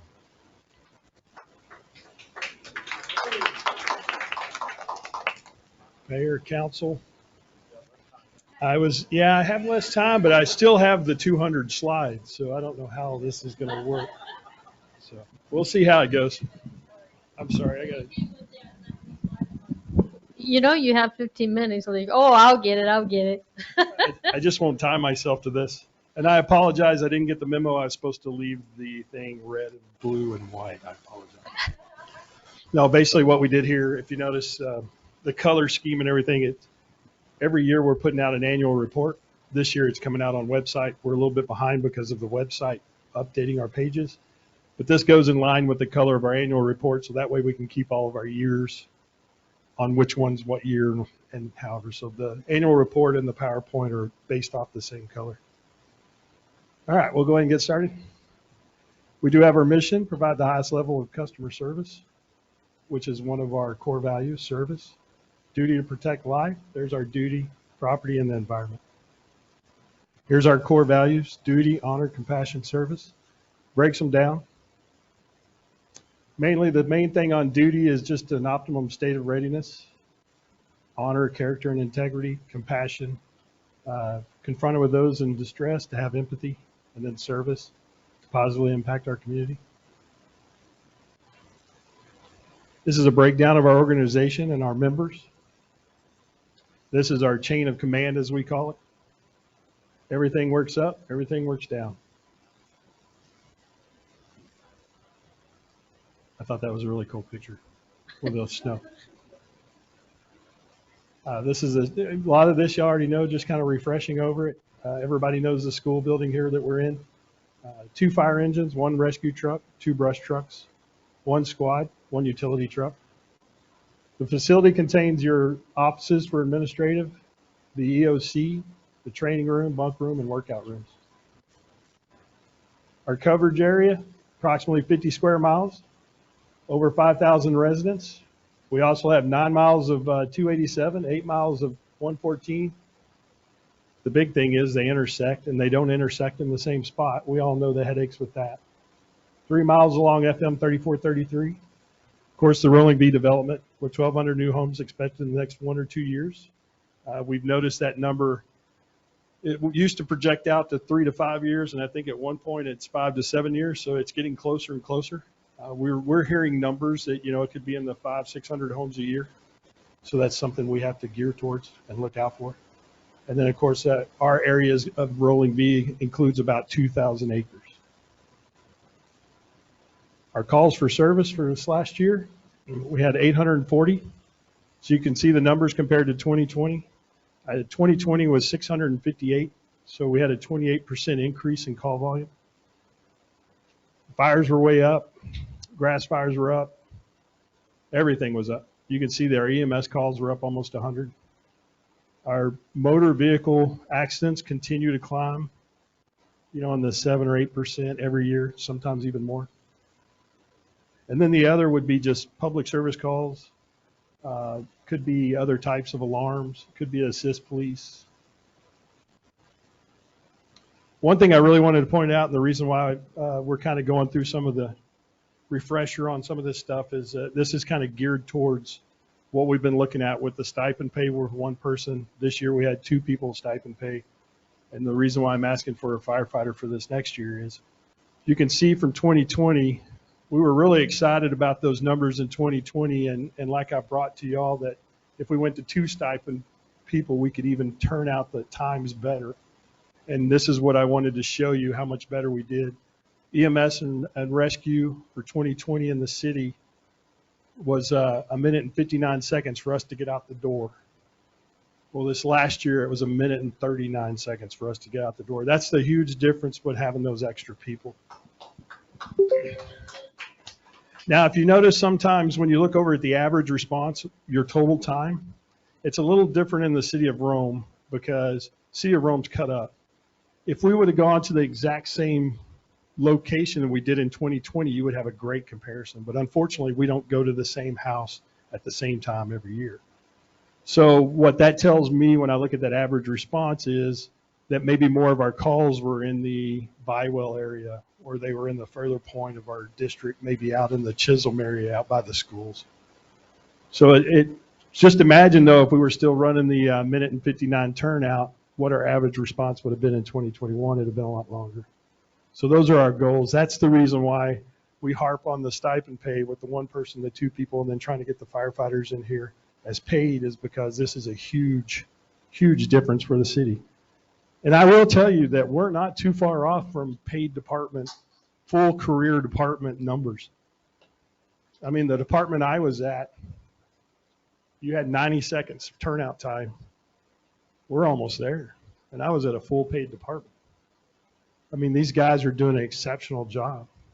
And again, it's also a testament to the council for allowing me to have that second stipend person, because we knew the second stipend person was going to give us the response time. One person will give you a little bit of coverage, two will give you response time. And that's what I'm looking at for the paid firefighter to go in with the stipend. I was going to say next slide, but I guess that's me. Here's a little bit more of a breakdown too, that out of the 840 calls, 124 calls overlapped. So there was 124 times that we had overlapping calls. Sometimes I think at one point we had 4 calls going on at the same time. Our busiest times of the day happen to be in those stipend times. And also that paid firefighter that I'm looking for would be 8 to 4 for the first year. That 8 to 4 fits right in perfect with our busiest times of the day.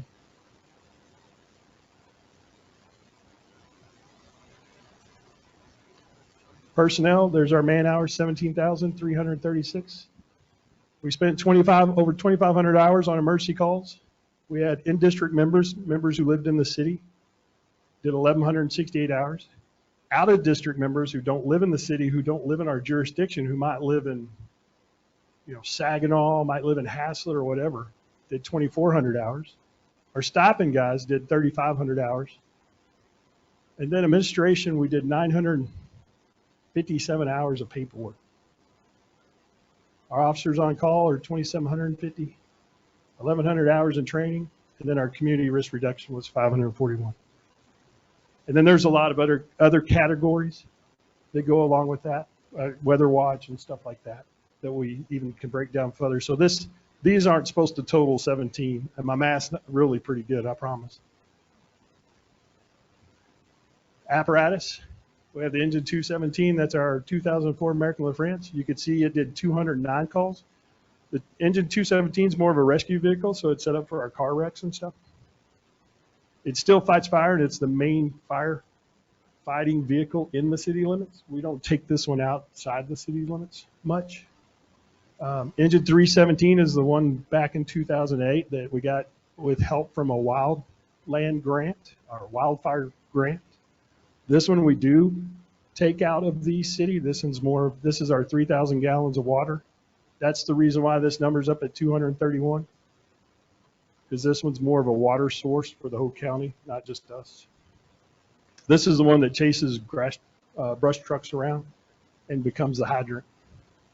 But we also use this as a blocking vehicle on the highway, because it's always nice to have a 60,000-pound vehicle between you and the traffic. This is Rescue 17. It's more of a quick rescue, fast attack. You can see that we've been able to dwindle the calls off this, which has saved us a lot of maintenance. And the reason why is because we were using this on a lot of medical calls.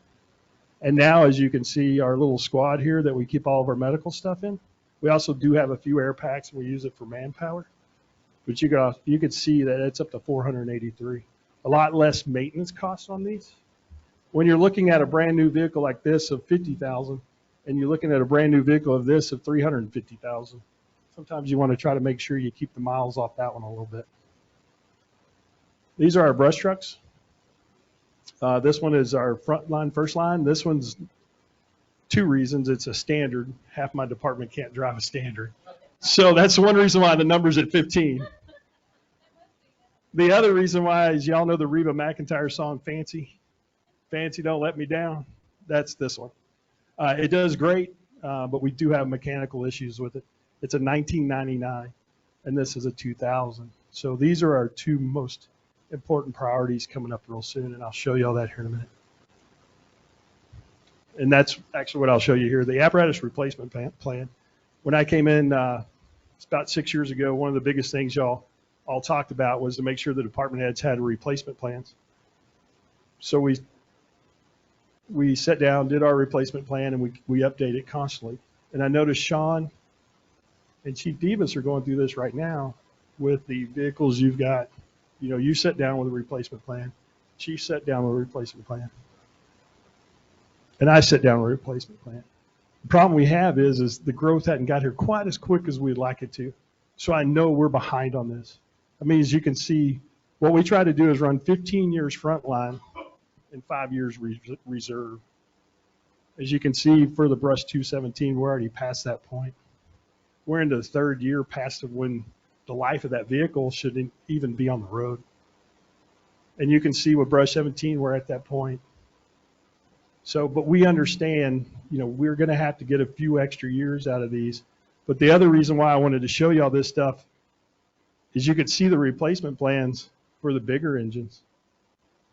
You know, we're getting close. This is all factors we got to think about. Just like every department's going through that right now, like I said, with Sean and all the tractors and the vehicles he's talking with, Chief Divas. So it's just a reminder that we can preach having replacement plans all day long, but we have to make sure we're taking action on them eventually, or we're just not going to have anything that's going to be able to drive down the road. So just something to be aware of. Services, we have our ALS capabilities, the only fire department in Wise County. We run our medical director, Dr. Sensor. We have our emergency management, which we've opened up the EOC quite a few times this past year, especially on some of these severe weather. I know I've been up here many times on some of these storms that have recently come in till 2:30, 3 o'clock in the morning watching the weather. I usually have about 5 TVs going, National Weather Service, all the local radio and TVs going. I got my phone going and everything else. So that's something we do as far as emergency management. Then, of course, the outdoor warning sirens. Prevention, community risk reduction. And then our honor guard played a big part in 2021. We had a firefighter pass away, and his funeral was in September, and I actually worked with him at North Richland Hills for years, and he became a chief down south at another department. He passed away, and we were really honored to be asked to be part of the honor guard for his funeral. And you can see the guys, they were marching in the ceremonies. And then we were really proud of being able to take part in the 9/11 ceremonies. And it's really neat to hear a lot of the other departments are wanting to get with us and get us more involved with things going on as far as regional and with the state. So guys are really excited about that. This again it's kind of like the replacement plan. You told us, a few years back to come up with capital budget requests and things like that. And this is just one of those things that we're looking at. The handheld, that was going to be one of my priorities this year. The bunker gear, give you a good example of plans. We didn't address bunker gear this year. And you can see on here, we're going to have to address it pretty much every year. The reason why we didn't address it in 21-22 is because we just came out of a year where we got a grant. Unfortunately, when you look on the grant list now, we're like down, we're probably 3 or 4 years away from getting a grant on bunker gear. We're way down the list this time. So we can't always look at grants and expect grants. So it's just something that's kind of like the equipment. You know, we can skip here and there, but if we start skipping 2 years, 3 years, 4 years, we're back in the same spot we were when I first started. There's no point in having a replacement plan. This is the brush trucks based off of what the replacement plan is. These are just estimates. These were just, to give us some numbers, give us some ideas. And then this is the firefighters. We were coming off the stipend from last year, the firefighters this year. You can look how it starts building after that. Again, like city administrator says, we hope that's not going to be a burden on the city type thing. We hope that there's going to be some shared ventures in that. But it is something we have to bring to you as priorities, because if y'all don't know our priorities, y'all don't know where to begin to tell the developers. So that's the reason. And then there's the inside personal lockers I'd put. We wrote this up a few years back. I got 5,000. I think I bumped it up to 8 or 10,000 just because of the difference in cost now.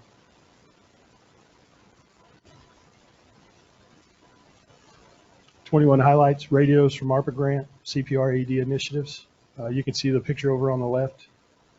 We worked with PD, got AEDs in all their vehicles.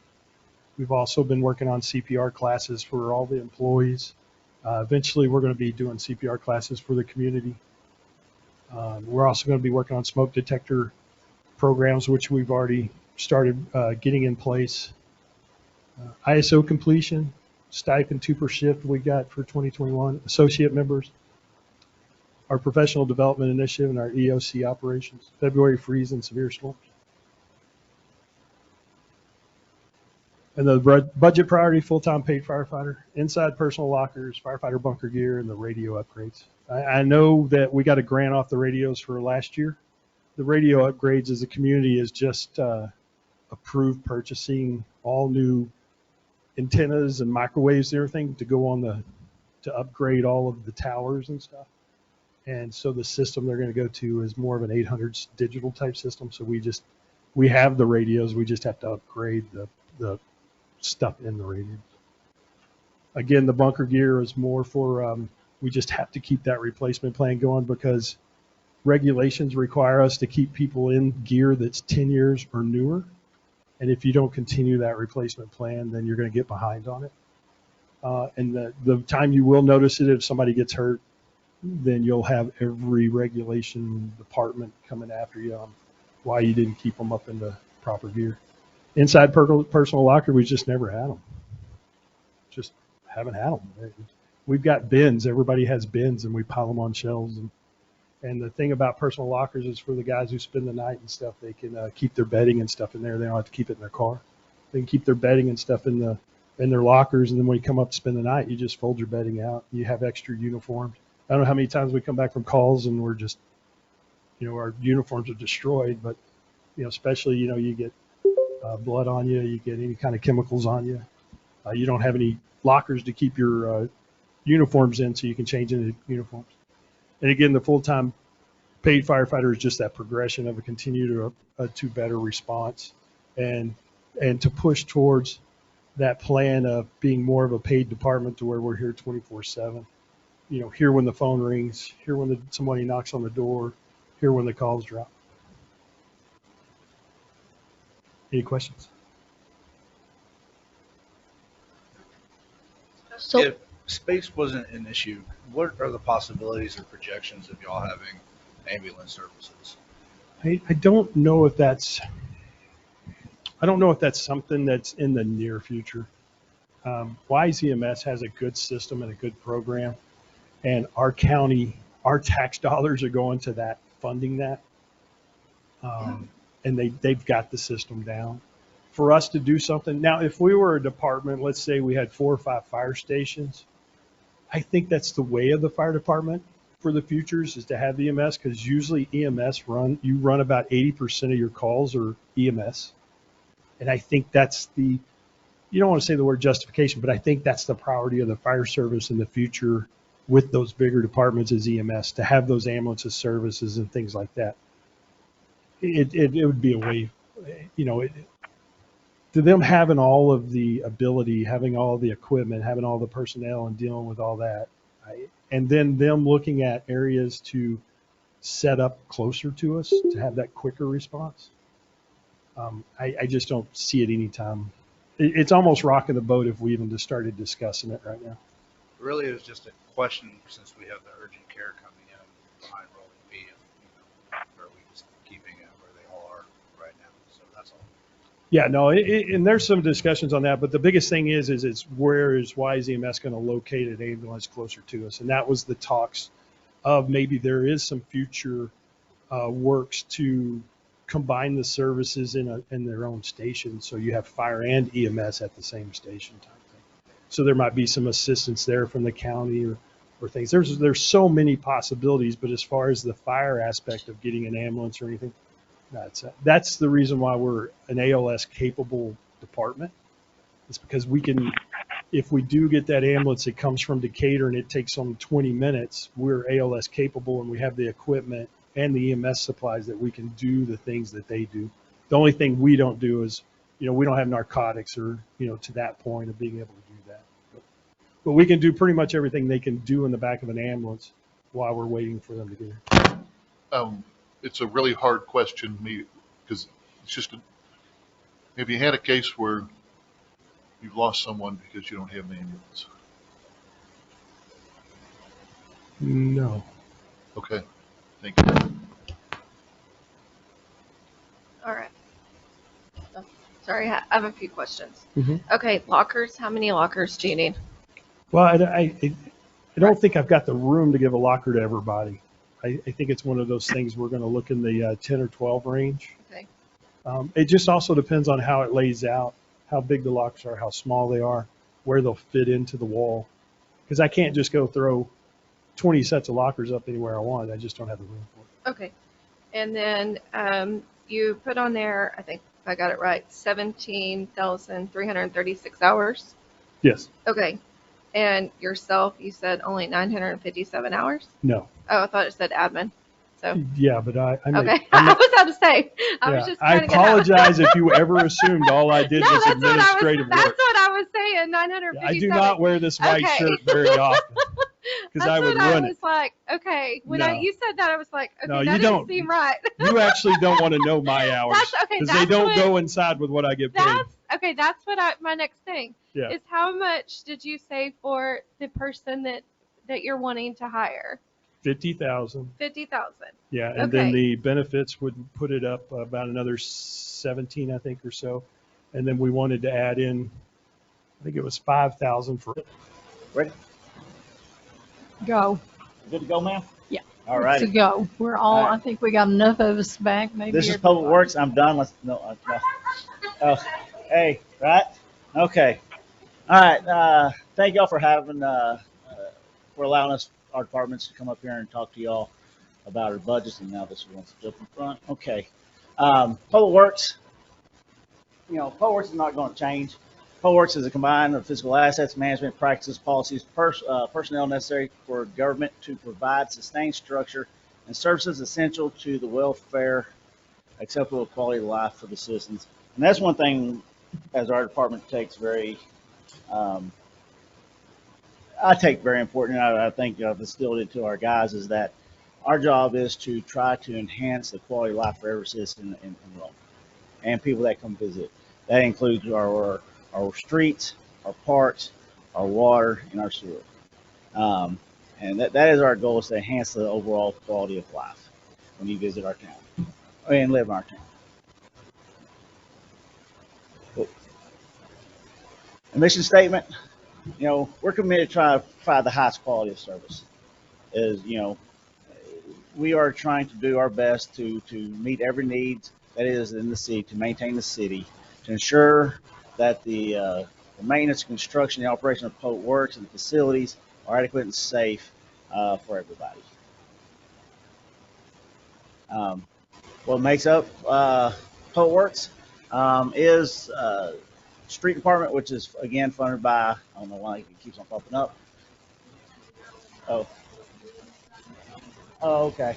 All right. Again, just let everybody be aware, streets, parks, and building maintenance is all funded by ad valorem, sales tax, property tax. That's how we're funded. Water and sewer is the enterprise fund, and that is funded by the water and sewer rates. Okay. The water department, again, water department, public works, everybody is funded out of the water department. And we have 4.5 employees, and the other half employee is is Julie, the customer service employee. It's me and my other 3 full-time employees, and then we pay half the administration salary of the at Julie right there. Okay. Some of our strengths for our water department is that we have, prior to I got here, is that the water and sewer master plan is completed. The experienced staff, I believe that we have a very highly knowledgeable staff. Their licenses, they know what they're doing. Also is that one of our strengths is our water storage. Currently we have enough storage to meet our current needs, and also to meet all TCQ rules and regulations. Some of the strengths for our wastewater treatment plant is that we have the capability to switch over to alternate power if we lose power in those areas. Also, I very appreciate the council and stuff. One of the strengths now is that we have new equipment coming. It could be 6 to 12 months, but at least it's coming. You know, that's what we look forward to. Other strengths is that we have improvements to the waste east plant that will handle the excessive I&I and also will move us towards for excess development. And also the current investment that in the capital improvement plan, master plan that council has approved is that seek funding for the west plant to bring that up to standards. Again, we've received many over the years prior to me being here is a lot of violations through TCEQ, and conversations with them recently. And I want to be frank, is they are tired of us pushing the projects down the road. So just recently they just said that we have to do something. So approval to seek funding to replace old sewer lines. And then one of the things Mayor and Cynthia really worked on is the CDBG funding to get, and we're going to use that to bring well 6 back online. Again, one of my goals was when I got here is that we had wells. I didn't think we were using the wells properly. I started transition from Walnut Creek into using our more wells. Just kind of give you an idea. In 2019, we used about 13.5 million of our well water to 49.3 million of Walnut Creek. 2020, we used 14.8 well to 58 million of Walnut Creek. In 2021, when I fully got everything established, we used 40 million of our well water. And we dropped Walnut Creek to 43 million. We dropped Walnut Creek by 15 million gallons. We increased ours by 25 million. Bringing well 6 online, that will also help offset it. Again, we're going to be growing. So, you know, that we might be start teetering when, you know, Rolling B comes on, we might be teetering and a little more development. And so that's when we talk about diversifying until we get more water from Walnut Creek or more water from Fort Worth or somebody, we will probably have to look at drilling wells. Growth is coming. Our CCN for our area, which is our certificate of necessity, is what we are required to supply water. It goes all the way to Newark, Ram Hill Road, Pioneer Road, Bywell, all the way. And also once we go Pioneer Road, then you jump over onto the other side of the Chisholm Ranch, where you know where our city limits are. And also Aurora. And so our requirements to supply water is very large. And so we have to start looking at ways to diversifying and adding that. Yes. You just mentioned Bywell. Are we going to start supplying them with water? No, but our CCN comes up all the way up to Bywell. But not including? Not including. Okay. Bywell. When I recently talked to the groundwater district, I was handed some, I guess, misleading information. I was told that our groundwater here was very short, but after talking to them, if we drill about 800 feet, we can get about 100 gallons to 150 gallons a minute in some locations. Recently, I got with Aqua Texas. They drilled a well out in Bywell. It was only a Paluxia well, which was about 400 or 500 feet deep. They're getting about 70 gallons a minute. Groundwater District says somebody up near Pioneer drilled into the Trinity. They're getting close to 200 gallons a minute. That right there will help us long term. And that coincides with some of the weaknesses I'll go into about that here in a minute. But again, And then the funding that we got through the ARP. One thing that we have to is that we got the funding to start transferring to add emergency switches to be able to transfer to have alternate power. And that's where we can either have stationary generators at the sites or portable generators that we can rent and take to those sites to be able to run our water sites. But first we got to be able to upgrade the electrical and have transfer switches to be able to transfer our power off the grid to the emergency power. Weaknesses, aging infrastructure. I think Cynthia laid it out very clearly that over the last 39 plus years, we really didn't invest a lot into the water system. We have a 5-year plan, we have a master plan, we have a capital improvement plan. The city needs to start really diving into that. Unfortunately, the rates and all that stuff did not keep up with those, and we have had to hit this. I actually had to increase those rates to catch up to what was done in the past. Development is one of the weaknesses. We know that no matter what people want to do, they want to stay back in the 1930s. It's not going to happen. Between what's coming from Fort Worth this way, and then everybody's growing. So we're going to have to grow with it. If not, we're going to be left behind. And so that's one of the biggest things that we have is the development's coming faster than we have the ability to replace infrastructure. Funding, rate increases have not kept pace with the maintenance required operations. Cynthia, I do believe, talked about how the general fund has had to fund over $200,000 over the last several years just for the water department. That should not happen. Most times cities, water departments actually fund the general fund. Emergency capabilities. Again, the city lacks the capable to transfer all water sites to alternative power. Hopefully that will be changing when we get this ARP funding. Long-term water source supply. As again, Rhome continues to grow, we got to diversify our sources. It's vital. We are recommending the exploration of drilling wells, additional wells, to diversify our plan. Again, wells offset with the Fort Worth or Walnut Creek or Upper Trinity. Again, it's going to take time. But in a short time, we can probably drill a couple of wells if funding is available and to help offset some of that short-term needs. And then to be able to use our wells in place of those other entities. Some of the aging infrastructure is going to let you know, like the well sites. It's just not the well sites. It's actually the tanks, the pumps. The whole well site has not been kept up. And so one thing we're going to start looking at is actually replacing tanks and replacing all the electrical inside the well sites. And so current projects are going to let you know the current project is substantially complete.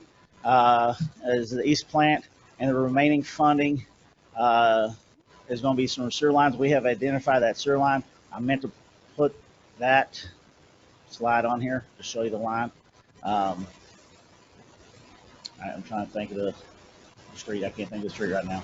But when we get into the actual budget session, I'll have that slide available.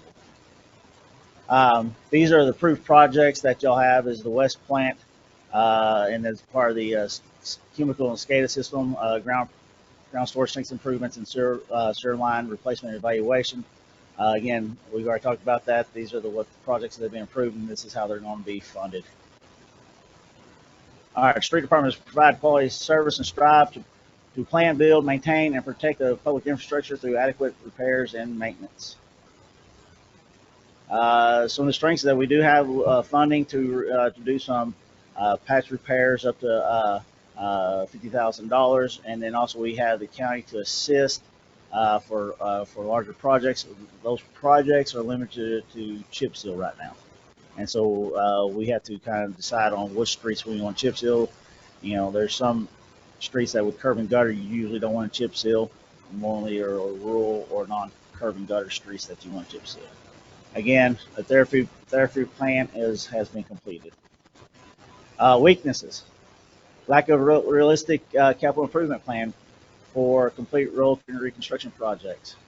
Road inventory and grading plan, a drainage system to protect the roadways. One of the things that causes our roads the worst is that we don't have a drainage system. If most of the roads are just, especially if Virginia, it's flat, and then you got ground. What happens is that when that water and that dirt saturates it, gets underneath that road. That's why a lot of times you have the edge of the roads give away faster because the water's not getting off the road.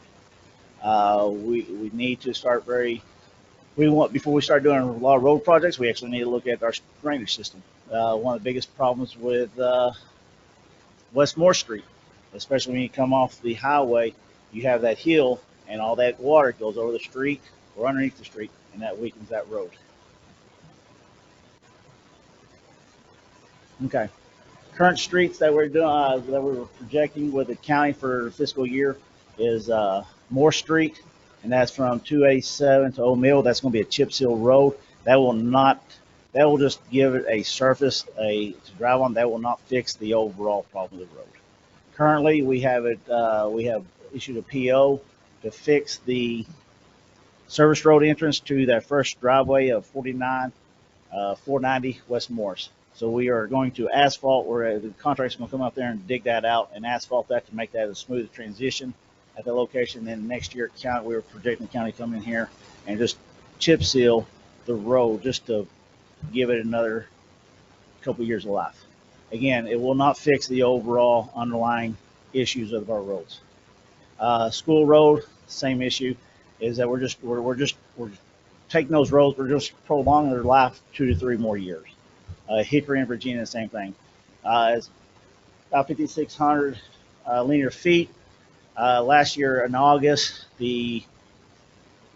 for a mile of road with 5,5280 is a mile of road and linear foot, a little over $22,000. Now that cost has significantly increased. Originally, the council approved this year, or for us to do this year, was chip seal Ellis and Crown Point. However, due to the funding, that we're not able to do Crown Point. So what we're going to do in Crown Point, we're going to do extensive patch repair, and that's also what we're going to go to next year in Crown Point too, is really concentrate on patch repair in Crown Point too. I do believe there's also underlying issues with Crown Point. I'm not going to get into installation of water lines. But we need to make sure that we have quality inspectors when we do our construction projects. One thing I just wanted to, a couple of points I just want to emphasize. So chip seal, as he's been stating, you have to keep the water off the road to maintain that road, the integrity of the road. And chip seal, that's a strategy that TxDOT uses. They'll come in, they'll do an asphalt road, and in another year or two, they'll come in and chip seal that road to basically put a seal on it to try to extend the life of that road. So chip seal is a good strategy, and it's used a lot. On the street project, I wanted to emphasize the assessment plan. Sean, do you want to speak to that? Because that's what needs to happen first. Just to clarify, a thoroughfare plan does not identify all your roads and basically grade the condition of the roads. So that was not the purpose of a thoroughfare plan. A thoroughfare plan identifies what type of a road that is and that it is in your city maintenance operations. But the assessment plan, the road inventory and grading assessment plan, has to happen for us to get a realistic capital improvement program. So that's going to be one of the main things that we'll need to be doing. Yeah, and previously when I've done road assessment plan with our engineers, is that you grade every road. You have a map, you grade every road, you classify it. It depends on how you want to do it, 1 through 5, A through B, however you want to do it. And then you set up a plan on which roads are the worst and then how you want to repair them. Again, it's the cart before the horse or whatever. We can band-aid the roads, but if you don't do a complete drainage assessment, road assessment, and have all that correlated along with your water and sewer lines, it doesn't do any good. You don't want to replace a road without doing drainage. You don't want to replace the road and drainage without doing your water and sewer. So sometimes you have to plan the utilities first, then the drainage, then the road. But again, you still have to have all these plans together. Then you can compile them all together, and you can assess which roads and water lines and sewers need to be done together. Again, it takes money. Again, Parks Department. Parks Department is near and dear to my heart. I've developed many parks over my lifetime, and I think we have a very great opportunity in our city. Again, we are growing. We will grow. We will have to provide parks for a lot of people that are going to come in here, and so starting out, we want to, with working with the Parks Department, with what we have right now, we want to enhance the family park. We want to see what we can do to bring more life to the family park, and one of that is to one, we have to replace some of the older equipment, and two is bring in more amenities into that place. And so the capital project that we was talking with the Parks Department, well, again, the strengths and weaknesses that we've completed master plan, and then we have a lot of park land. I'm a proponent that you don't want to give away or sell your park land, because again, you're going to have a lot more kids and all that stuff coming in the next 5-10 years. That's one thing you want to make sure you provide your kids. One of the problems with our park system is there's a lack of funding, and also the Parks Department to actually maintain it, day to day. Right now, we're splitting water, streets, and all that stuff, and trying to hit the parks at the same time. Again, working with the board, I brought to them in our last meeting, or 2 meetings ago, and they approved it last meeting, is new playground equipment and also swings. The small playground equipment is beginning to crack and deteriorate, and it's time to replace that. Same way the swing set.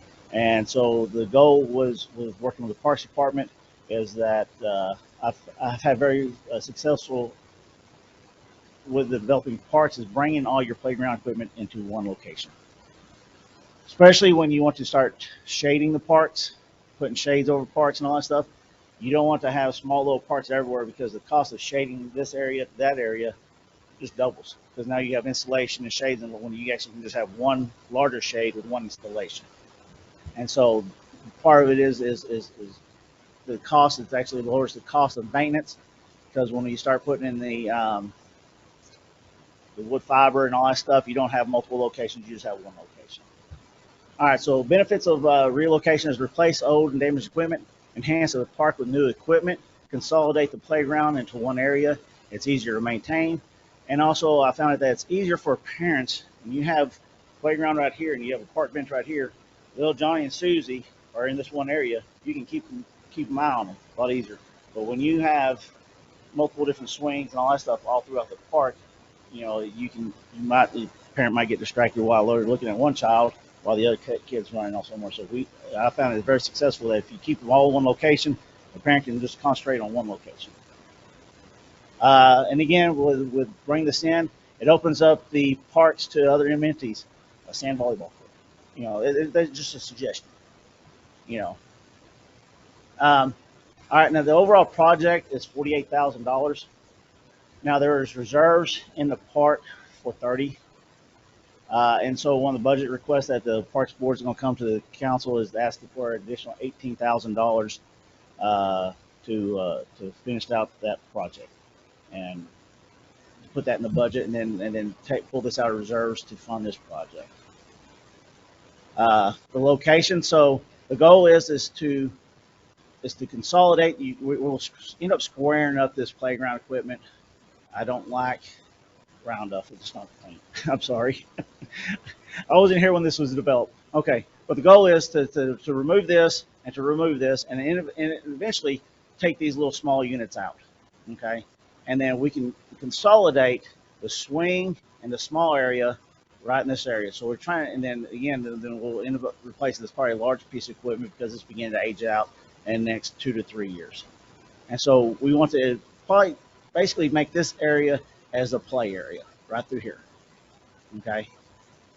Then you can open up all this area right through here, however you want to do it. We'll end up having to remove some of this concrete or whatever, but you can make a large area right through here with a sand volleyball court or something like that. Again, we want to bring more people into our parks. Right now it's limited to, little kids, and a few kids want to play basketball. Okay. Well, you can start doing, you can start having, junior high and high school kids, girls and boys up there playing volleyball and all that stuff, family fun, picnics, some when you have, so when we start renting out these parks, there's nothing really to do with adults. Adults can play volleyball, just gives more amenities to bring family attraction to that park. Now, I'm not saying sand volleyball is the done deal, but that was a suggestion as well. Well, we just need to make sure that we start applying, parks should just be only for kids. It should be for the whole family. So what can we do? Especially we have a nice pavilion, nice large pavilion. People start renting it out. We need to start thinking how we can promote our parks. So we start bringing more people in. And this is what the small playground piece of equipment looks like right here. It's a little more challenging than the other one we have, but it's still rated for 2 to 5 years old. And that is what I have. I try to keep it short and sweet. Yes, ma'am. I had a few questions as you were talking. While I was rambling? No, you weren't rambling. I was following you. Some of these things we've talked about before, but it's been a while, and so I just want to clarify it in my mind. Since you most recently talked about the parks and the 18,000 that you're going to bring for us to consider, do we have time, or have you looked at the possibility of some grant money for this purpose? Yes, I have. We have, and it depends on when it falls into place. You got to have matching funds, and I'm hoping by the time it does get approved, that come in October, that I will be able to apply for this grant that's available. But if I don't have funding available, that extra $18,000 to match it, then if y'all, yeah. Okay. So, and then to go back to one of the things that you talked about earlier, when you were saying that relative to wastewater, yes, ma'am. that the state regulatory board has said, quit messing around. We're tired of your fancy dance you're doing over here, yes, ma'am. and procrastinating. So how do you see that as we begin to look at our budget plans? So is the revenue bond going to help us get away from their scrutiny? Are they going to be? Yes, ma'am. I was talking to the individual from TCEQ. One of the comments from the people in Austin and the local region is that they don't want us, if we violate, they're not going to give us an extensions and all that stuff anymore. Due to the fact that when we did violate from a 2016 violation, is that we only did just a little bit just to satisfy the penalty, but it didn't correct the action because the action has never actually been corrected. It's just like if you got a knocking engine, you put a little bit of oil in there just to correct the knocking. Well, you actually don't solve the overall, line, or issue that's causing that thing. And so that's what they're saying is that they don't want us to offset the penalty by just doing these repairs. They want us to solve the issue. The issue is I&I. I&I is the inflow of water coming to our system through old cracked pipes, the clay lines that are in our system that causes, so if it does rain, we surcharge and we overflow at the West Plant. Those clay lines, I know not everybody can replace clay lines, but there should already been a plan in place to replace clay lines, the last couple of years, last 20 years. Yes, same way was, they made a comment about the filter system.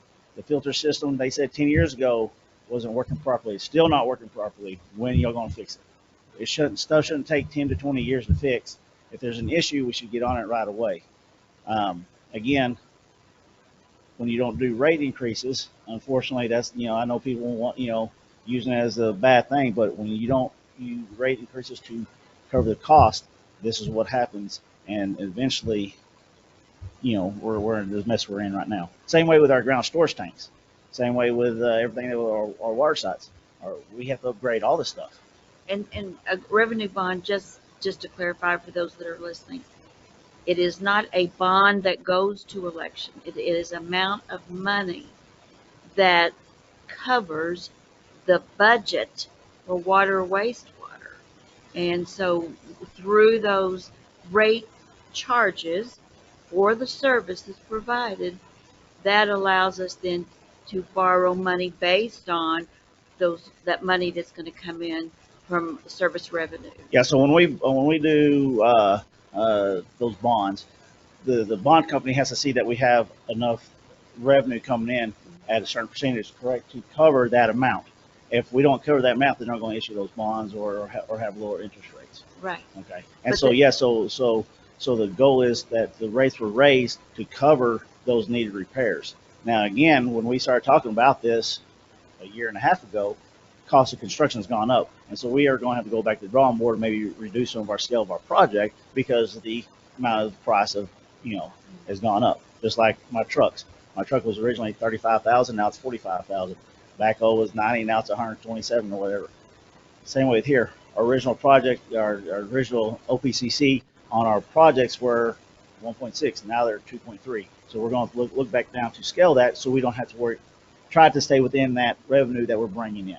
We can't exceed, our bonds can't, what we're asking can't exceed what we can bring in to pay for ourselves. Right, and those vehicles that we've talked about and that we're going to have to wait basically 6 months to a year for them to even get here, that is already included in this budget. Yes. Is that correct? Yes, it's included in the rates. Okay. So yeah, when they adjusted the rates, the rates were set based on that equipment being purchased and plus the projected projects. And so, just to be clear, we're not going to be adding that amount to the upcoming budget. It's already budgeted at another location. We have to budget the payment. Well, right, and so so on the revenue, and we're getting into a conversation I'm gonna get into more with the bond debt Okay. discussion. Okay, one last question. Okay. So if we don't move fast enough for this regulatory board, and they come in and they have the right to do that, it's my understanding. Is that correct? Oh, yeah. And if they come in I won't and be here. and they fix it, then it's my understanding that those that are serviced by the wastewater plant would be sent the bill. I have never experienced what I'm experiencing now, put this way. And so I'll have to do more research. Okay. Because I've never experienced this. No, well, we don't want you to ever have that experience. Yeah. And so again, my goal is enhance the quality of life. And to do that, we have to bring everything up. And again, Okay. to do that, it takes money. Yeah, I have. So- Believe me, I understand the money. Okay, I just wanted to be clear, and I wanted everybody else also to understand this is not optional any longer. What we saw earlier about 30-something years or however many years that was, maybe it was optional. I can't know that, and I don't want there to be blame. We just need to learn from it and say, you know what? Overall, long term, that was not a good plan. And so we really do have to be diligent now. And it's painful. It's painful. It's painful when I'm writing the check as well as everybody else. And so. So that's what's on the process, because again, we did master plans, but the master plan didn't correlate to an actual capital improvement plan for water, Yes. sewer, and all that stuff. I hear you. And so some of those things, like with the project that we're going for some of the money that we're getting for the sewer lines, part of that is doing a sewer evaluation, actual camera the sewer lines. That's what to do that, you got to know where your I&I's coming in. So you have to camera those lines, and then based on funding, that's what I did with TCQ prior before, is that you camera lines, you create a capital improvement plan, you say this segment of line costs this much, and then you fund that through CDBG, through budgeting and all that stuff. You have your rates high enough that you can actually allocate a certain amount of dollars into projects for each year. Okay, that's what we should be doing as a water department, is that we should be generating enough revenue that we're setting money aside for projects. Well, then we wouldn't have to borrow money if we actually had the rates set like we should have 20, 30 years ago. Now we're playing catch up. So that's our goal, is that once we start getting the stuff paid off and get done, is then create revenue set aside for future projects.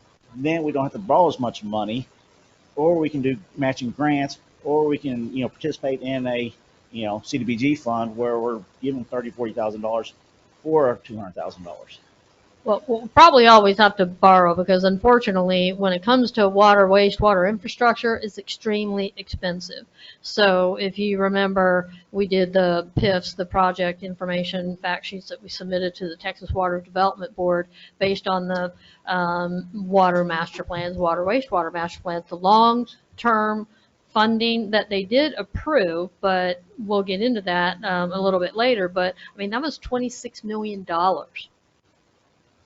The short term, and when we talk the short term that you guys have already approved for the water, wastewater, and wastewater is, right now we're sitting at, it's a little over $6 million. That's for the short term critical things that need to be addressed. So the point is they're expensive. Yes, the operations and maintenance should always have some revenue there to be able to put seed money into the debt, the long-term debt, but by and large, you're going to need to do long-term debt to do these big infrastructure projects. I mean, that's why when we're looking back, I don't see, I mean, if there were a large project that were done on the water wastewater side from that slide, we'd still be paying on it. We're paying from 2016, which actually originated from 1991 and 2000. It was refunded in 2000 and then refunded in 2016. Right. So somewhere along the line, there may have been other improvements, but they weren't large improvements, or we would be having a bond that were evident. Thank you for answering my question. Yes, ma'am. Real quick. Okay. Just two small questions. Okay, what streets are left over to do what streets have you already done this year? Oh, what streets have I done? I haven't done any streets. The county's going to do Ellis, Chip Seal Ellis. We're going to do the West Morris intersection from 287, and then we're going to do extensive patching. I think it's over $20,000 of patching in Crown Point. So that 120,000 yeah, that we budgeted. and then streets. Then we're doing. Then we have some drainage areas that we have to look at. Some drainage issues that we can take care of, and then also some street signs and stuff like that that have to replace. That's a lot of for 120,000. That's what you with this year's budget. That's what I was asking. So. Well, remember too, last year we did a couple of projects for Bywell that So I led thought you said he had a into 50,000. That's what I was asking. But the Right. 50,000, what were you going to do? With what that? I was trying to say. Paving season is summertime, so normally it's going to start in the spring, summer, and then go through the fall. And Now next year when you said with the 50,000 on that one, that the patch repair, so the chip seal and all that stuff is the first part. I usually allocate about 20,000 for street signs, poles, and then also quick patch stuff that we have to for potholes and stuff like that. So that's about 20,000 of my budget. The other 50,000 that I'm projected for street repairs, that is major patch repair I still got to do in Crown Point. Probably another $20,000-$30,000 of patch repair, crack seal in Crown Point. And so the areas have been identified. I just didn't want to say, exactly. No, which that's fine. areas. Yeah. Okay. Sign, real quick. Signs. Sign, 287. I forgot, but remind me, 287. I'm asking. 287. What sign? What do you mean? The exit sign when you come off of 287 that says I've contacted. Are you talking where the knocked down? that one, that one, and the exit sign that says for 3433 that's been laying on the ground. TxDOT's already been contacted multiple times. Okay, perfect.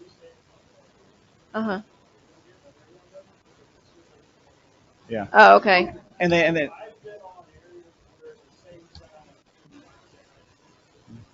No problem. Yeah. It's just been down for Yeah. Yeah. There is one. Yeah.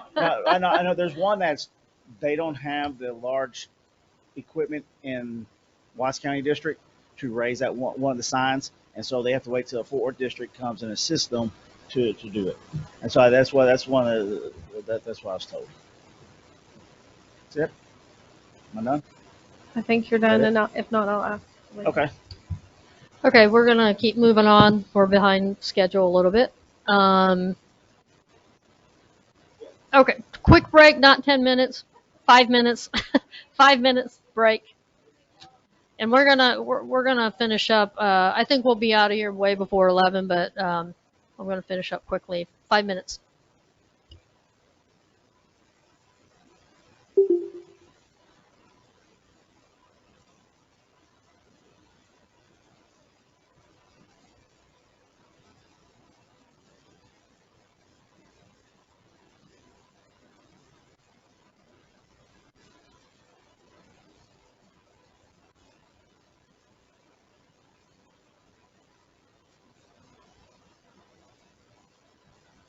If we're not, if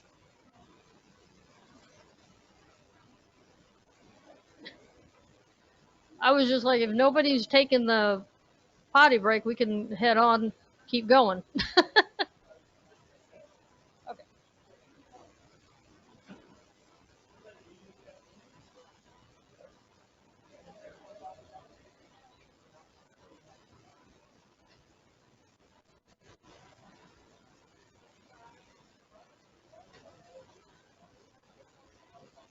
I'm gonna try to finish up.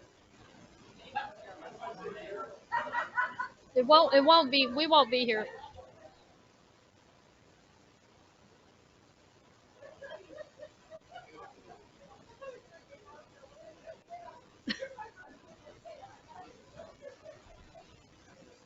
Sam, can you join us back? We're going to get started again. We're going to power through. We all want to go home. Okay. Yeah. So All right. yeah, we just got a few more things, and I appreciate your attention. We do record these. I know this is a lot of information for you guys to absorb, so this is recorded. I would encourage you to go back and look at it again. But the last departmental is municipal court, and Christy had a prior engagement, but I'm just going to go through some of her slides really quick. Their mission statement is to establish trust as a court representative in the community, a trust that is earned from the successful operation of the municipal court of the city of Rome, Wise County, state of Texas, and to encourage and uphold the highest quality of judicial service as a neutral entity serving all parties in each case equally, fairly, courteously, and with the utmost respect, using the following principles and practices. And it's some of these are really, if you look at the core values, that's what we're kind of talking about here, but service to the community, professionalism based on honesty and integrity, commitment to fair interpreting, and teamwork of the impartial judge and state's attorney. So the municipal court is made up of course, our municipal court clerk, tongue twister, and our municipal court judge, which is Judge Jim Minter, and the state's attorney, and then of course the court bailiff. Some of the accomplishments over the past several years, over this last year, continued professional development, as I mentioned before, to ensure compliance with state statutes and municipal court best practices, continued implementation of updated software to streamline court citation processing. This is when we updated to net data that saved us quite a bit of time on the back end. Again, the first warrant roundup, I have to applaud Christy for doing that. It's a lot of work, and she's been handling it excellently. And of course, previously getting up to date and current on the previous backlog of cases. So within the goals for the next couple of years, in the first year, move to, again, digitalizing the case files and getting a scanner to do so, and that's an annual subscription, audio, visual, video, telephonic equipment that will allow for recordable and transcribable capability, and the destruction of closed files and storage. So I will say part of our records management, we have to, by state statute, keep our records for so long. The ones that we don't have to, we destroy. And so we're currently planning a citywide shred day. So there are several records that we are able to destroy. And we're going to try to do that this year yet. Within the next 2 years, purchase advanced security equipment for the courtroom, and 3 to 5 years, hire additional court staff as the workload increases. So we've got, there's 2 state funded and restricted funds, and for court security and court technology. And these are some of the things, and that fee comes from the, fines and fees that the people using the courts are paying. And these are some of the things that those funds those dollars can fund. And installing a lock on municipal court office door, for example, getting locking file cabinets. We're actually working on that right now with some of the files that we got from TCU. Installing protective glass window film, having security cameras, walk-through weapon detection machines, wands and tasers, and licensed experienced court bailiffs are some of the ways you can use those funds. Technology, of course, audio-visual system, telephone system, those are the types of things you can spend those funds on.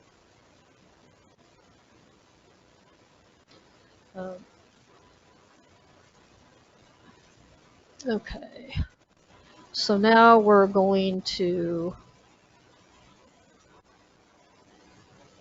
With municipal court, you said that they needed a scanner, $1,500 a year. it's an annual subscription. Oh, can But we it's not gonna- just purchase one? It's gonna, well, we use our equipment. It's compatible with our printer. Can she not?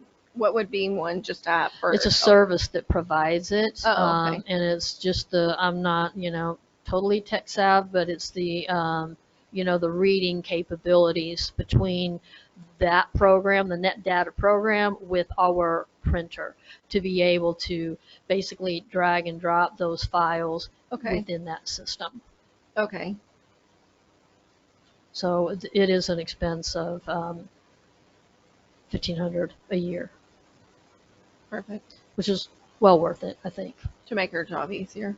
Yeah. Save a lot of time. Streamline it, for sure.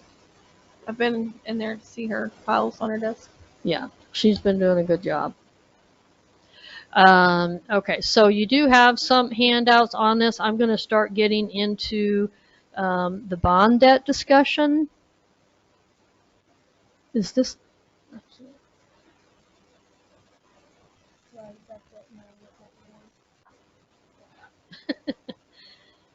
Ooh, I didn't share it, I bet. Okay, I got it. Huh?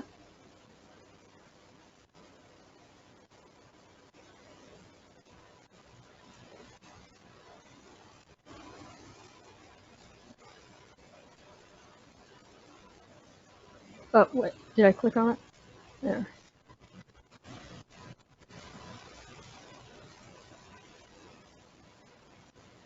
Look.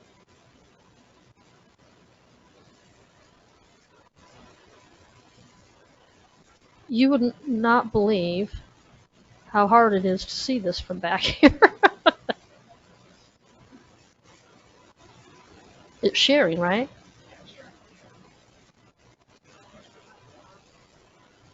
Thank you. That's what I'm on like. Okay. Okay. Sorry about that. Okay. So on the bond debt, okay, we'll wait for the caffeine to hit. First responders to the rescue.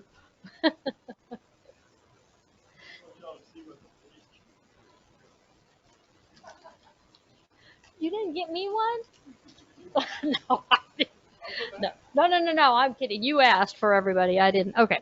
So on the bond debt, what you will see on this slide, mainly what I want you to see is we fund bond debt through general fund, and we fund bond debt through water wastewater fund. So the $2.6 million 2019 GO bond that we did is paid for from the water wastewater fund, not the ad valorem taxes, which is general fund.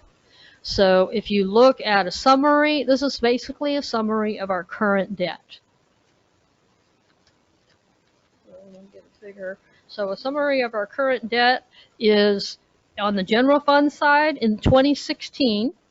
Okay, again, I alluded to this earlier. That was a refunding of an existing bond from 2007. And this took a lot of, I will say, it took a lot of time to find this because these records are not easily discoverable. And again, as a caveat, I'm hoping I'm finding everything.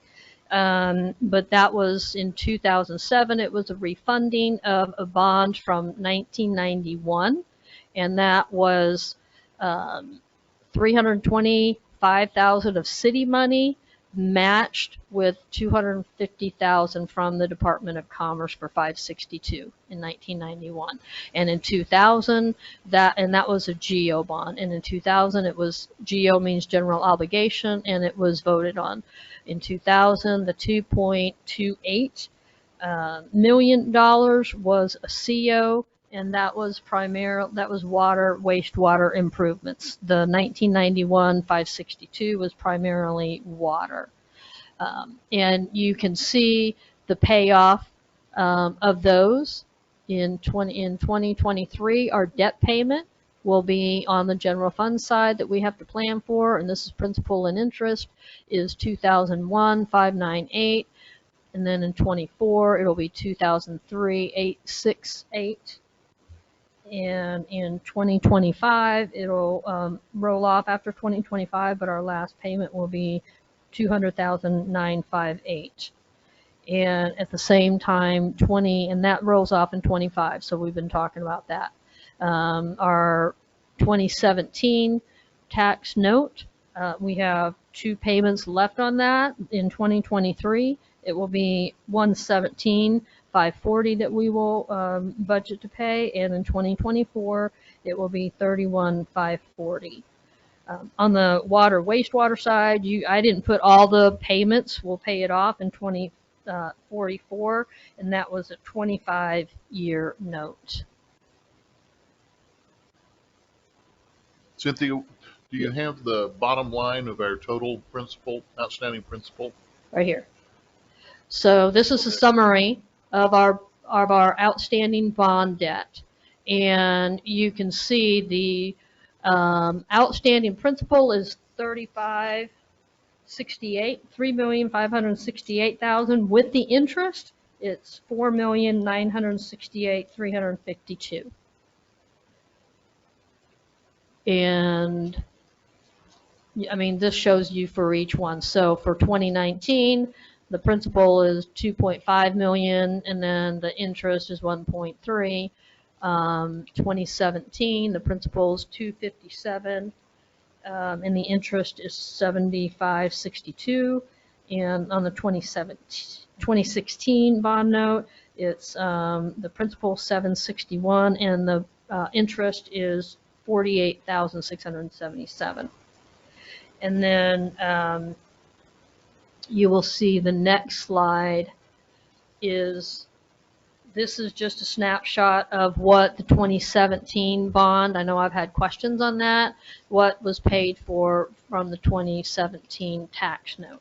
So we did the outdoor warning sirens, the automatic meter readers, which has saved us an enormous amount of staff time and resources, and really helps us analyze how we're using our system, and how people throughout the Eye on Water can look at how they're using their water. The East Side wastewater treatment plant expansion, so the permit and the design were paid for. Some of that was paid for out of the 2017 tax note to the tune of $63,622. The relocation of City Hall was approximately $54,000. And the municipal, and a lot of that was the concrete. Let me just say the vast majority of that to relocate over to the current location where we're leasing was the concrete to make it ADA accessible. The municipal complex, we had the design included in that for the municipal complex bond, and then roof repair and asbestos remediation in the old school building. So the total bond was approximately, we rounded it at one point, I think, at 700,000, but it's basically 669,000. And we earned interest, 40,000, well, let me back up. 40,000 was bond issuance cost, so that left us with 660,000. And we earned $5,600 in interest. I'm rounding here, so a total of 665, and that is has all been expended at this point. And again, will be paid off in 2024.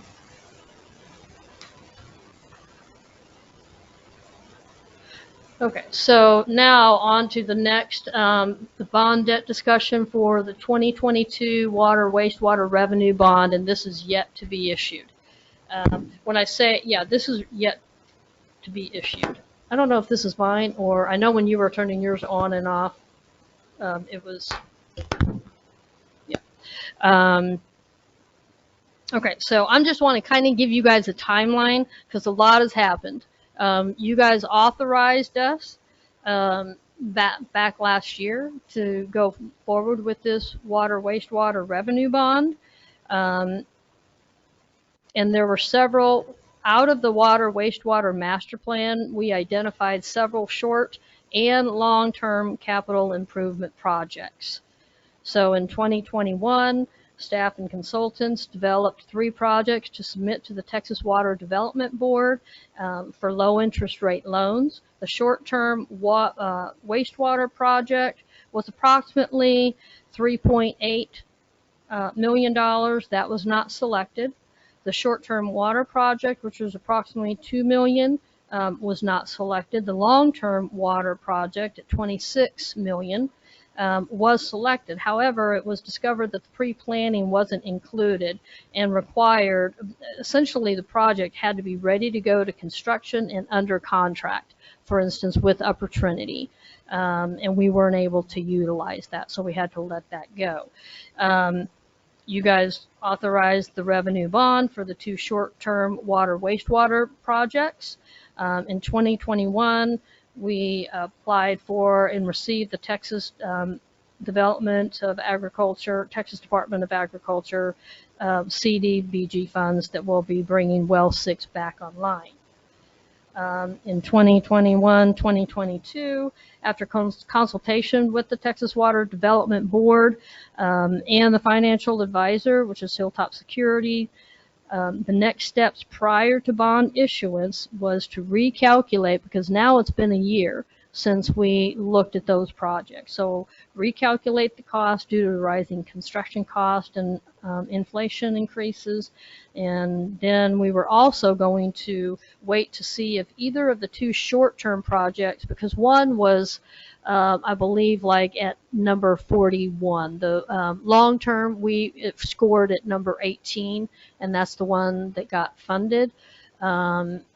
And so one of the short-term ones was at we scored about a 41. So we were going to see if we were going to make that 3rd round, and they were going to make that about the April-May timeframe. So we just found out that they did make those 3rd round selections because somebody like us, they let something go. So that money goes back to the pot. Then they go back to the pot and say, okay, who's next in line? So we were hoping maybe that 41 might move up if others had let other funding go. Unfortunately, it didn't.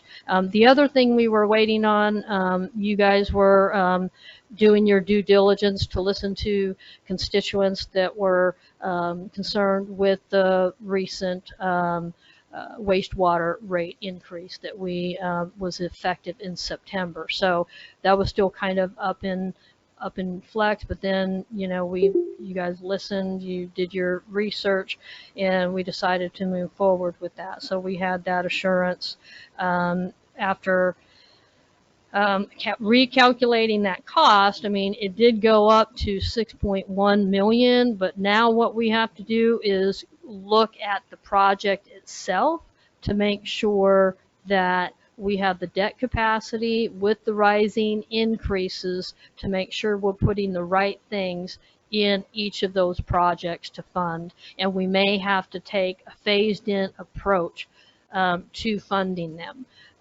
for that debt capacity on the water wastewater side. So we are going to be bringing back to you recommendations to phase in the 2 short-term projects over the next few years to reduce that impact to the debt service. And remember, what we have on the debt on the water wastewater side is the 2019 bond payments. So those annual payments. And if you go back, so for example, in 2023, that payment will be 168,776, and in 2024 it'll be 171,000. So we'll be bringing you back more information. We did move forward with the equipment purchase through government capital. And we are, that funding has come in, and so we will be moving forward with that. And it came in basically at about $248,000 and some change. So we'll be moving forward and getting on that list, and hopefully those will be delivered in the next, I think some sooner than others, but certainly within the next year, those will be delivered.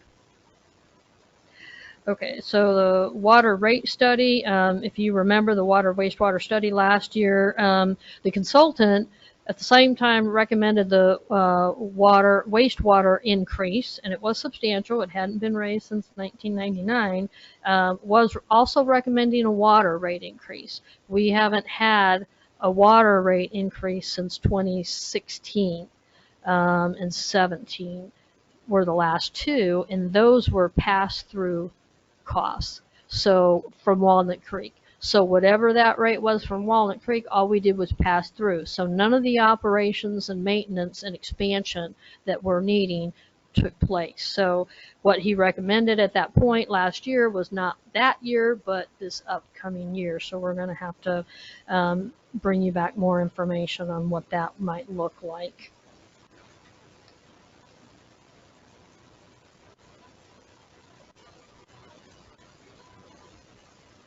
So, are there any questions? I'm going to move over to the facilities conversation if there's not any more questions. You have more information if you have any questions. Even, I know I'm kind of downloading, so please feel free to give me a call if you have any other questions for me on that. Mine stopped off at April 2022, so I don't know if it was supposed to go to 2024. But can you go into some detail on the beginning of? Well, this was on the 2022, that's all it was meant to do. That was just the status of the water wastewater revenue bond. I don't know if you want to, at the beginning of the meeting, it was about rolling D that Sam asked you to go in more in detail about the water that y'all were speaking about. Sam? At the beginning of the meeting, you asked her about the the water with Rolling V in the contract. Can you go into detail? I'm trying to remember that question. I believe you're mistaken. I don't recall asking that question. I'll go look back through my notes. I just didn't. Well, so with what I will tell you is we have a wholesale water contract with Rolling V. So that contract, they are paying. So just for example, in 2016 and 2017, when we had a water rate increase, all we did was pass on what Walnut Creek increased it to. So when we have a wholesale contract, we are charging them a markup. The multiplier is 1.54%. So for Rolling V, they're paying for not just the cost of, if they raise it from 610 to 630, it's going to be that plus 54%. So, and that's going to, so we're trying to capture that ongoing maintenance and operations. In addition, part of that contract was that $1 million capacity fee that they gave to the city. So that money right now, we're developing capacity to provide water. So we're developing a plan for how we're going to spend that money for our wastewater system. And Sean's writing me some notes. This is a 16-inch water line is what it is, essentially. They're also installing a 16-inch water line from 3433, and it's going to cross 287 and then up to the water tower. And so they're actually putting in water infrastructure too. And that's also a benefit to us, though, that we're able to loop lines that are not looped and also provide water in areas that doesn't have water currently. So it's just, there's more to it. And so they are putting in infrastructure that benefits the city also. Rolling P is? Yes. Okay. That's, all right. Thank you. Okay. Okay. Anything else there? Okay. So on this next slide, this is a conceptual facility scenario. And this is a phased approach, but there's a couple of caveats I'd really like to touch on because I know there's been a lot of conversation about the legitimacy of these different numbers that we've been talking about for the last couple of years when it comes to facilities. So I'm going to show you guys some slides in here in a second and go to that. But this is just staff having conversations. We've been listening to you all have conversations. We've been listening to the citizens have conversations over the last several months and coming up with a phased-in approach, making sure we're being frugal and looking at the needs that we have. So one thing that I want to say on these caveats on the right hand side, I want to focus on this first one, and that is a volatile economy with soaring inflation and building costs. And we talk about that all the time.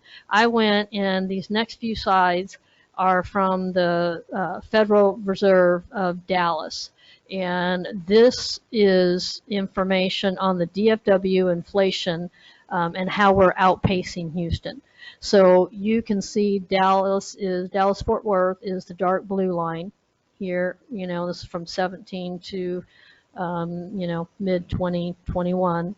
And the U.S. average is right here, the red line, and Houston is the green line. Our inflation here in the Dallas-Fort Worth area, right now is 7.8%. The U.S. average is 7.5 and Houston is 7. You can see obviously down here by 20, that was the pandemic, but you can see that sharp rise mid-20 going all the way up and dipping a little bit but then heading back up, and that's what we're seeing impact a lot of cost. This slide is the supply chain disruption that's continuing among manufacturing, which of course impacts the cost of doing business for manufacturing. So you've got the gray is all sectors. The blue is the service, and the red is the manufacturing. And what you need to note at the bottom of this chart is this is data from a survey question. Are you currently experiencing any supply chain disruptions or delays? And so 90 in 2021, 62 said yes. This is, sorry, I can't read. 86 in 2021, June of 21, September of 21, it was 92. You can see it's very high. And so again, that just impacts the cost of doing business. Of course, another cost of doing business is just the price growth that picks up. And so this is by year down along the bottom, and you can see, I mean, here's 2017. You go, the light pink is manufacturing input, the light blue is service input, and then the manufacturing selling is the darker red. And then the darker blue is the service selling prices. So you can see the discrepancy there between the inputs and the selling prices. And then finally, obviously, human capital is the most valuable capital we have, and when it comes to manufacturing, it's a big part of it. So what you're seeing here is manufacturing there in red and the growth of the wages. Obviously, it dipped in 2020, you can see that, but it matches kind of that inflation climb. And so I think these charts explain why we're seeing the inflation and the cost of doing business and the supply chain disruptions, which I think it's important to remember. So when we're trying to give you guys prices, it's hard to do so. I mean, last year, you approved 5.8 for the water wastewater revenue bond. And now we're looking at, we kind of went back and looked at it. We're looking at 6.1. And that was like 3 or 4 months ago. So now we've got to go back and say, okay, what are we really at? That's how crazy the prices are going. So when we're talking about facilities, that's a huge factor that we've just really got to be cognizant of. Trying to go back. Okay, so going back to this chart, you can see I broke it down. I'm going to finish on the caveats again. This is conceptual. This is nothing is in stone. These are just some ideas. Hopefully kind of listening to some of the things that have been said. But these, I think, are some realistic ideas that have tried to incorporate what y'all have said, what citizens have said. Taking a phased approach. Of course, it's going to be based on the yearly economic conditions and our debt capacity. And you can see up here in phase 1, year 1 through 3, our remaining debt annual payments. So I put those up there so you could look at those. These are projected estimates that are based on an current industry standard of $325 per square foot. That could change. I mean, a year from now, it could be $525 per square foot. We don't know. One thing I do want to say is, and this has been staff conversation, remaining in place for a final destination is going to be less disruption to departmental daily operations. So I'll use City Hall administration as an example. When we moved, and I wasn't here, but I'm seeing the after effects. And of course, Julie and Christy were here, so I hear stories. But, we moved from the old City Hall, old bank building here, and then they moved over there. And in the course of that, they're trying to do their work and do their job on a daily basis and do all the setup and moving. And you can see why that's a challenge to any department. And I'll let some other department heads, if you have some questions, they'll want to weigh in on that because they've talked about that as well. So phase 1, years 1 through 3, is 23 to 25, basically PD, fire department, public works, community center, to stay in their current locations.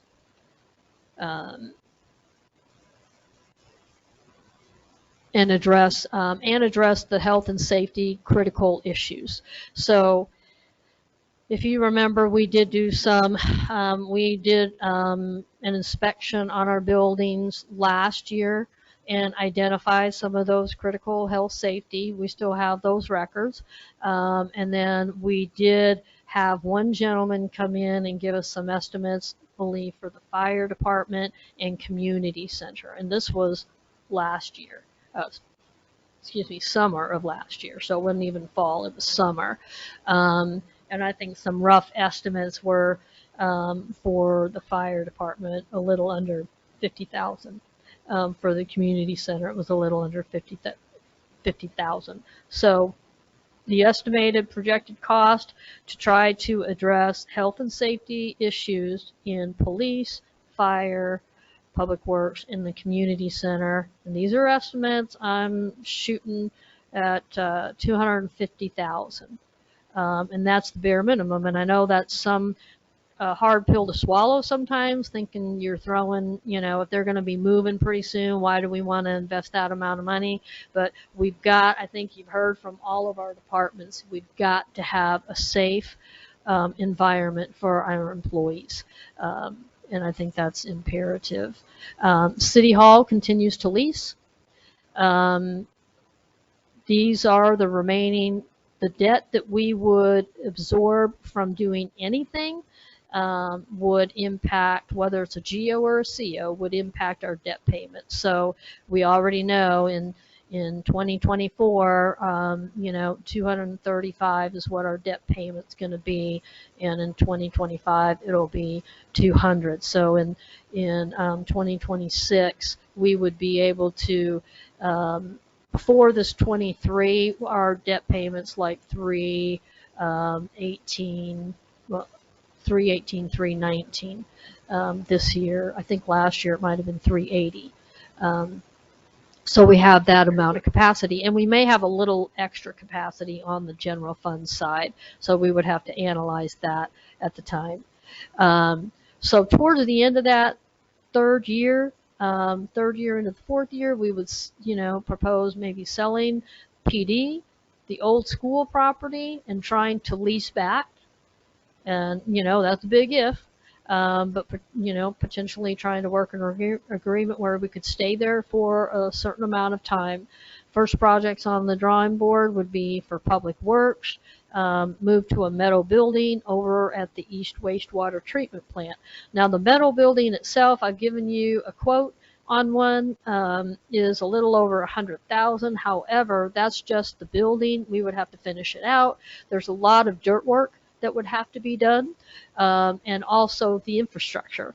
So getting that infrastructure is going to be easier at the East Wastewater Treatment Plant than it would be, say, if we were to, and I'm just saying this, I'm not saying it's an idea, so don't crucify me, anybody, but one of the things we talked about was, could we use the 10 acres out on Hickory? Well, that's going to be an increased, first of all, it's parks, but it's going to be an increased amount of money to get the infrastructure out there.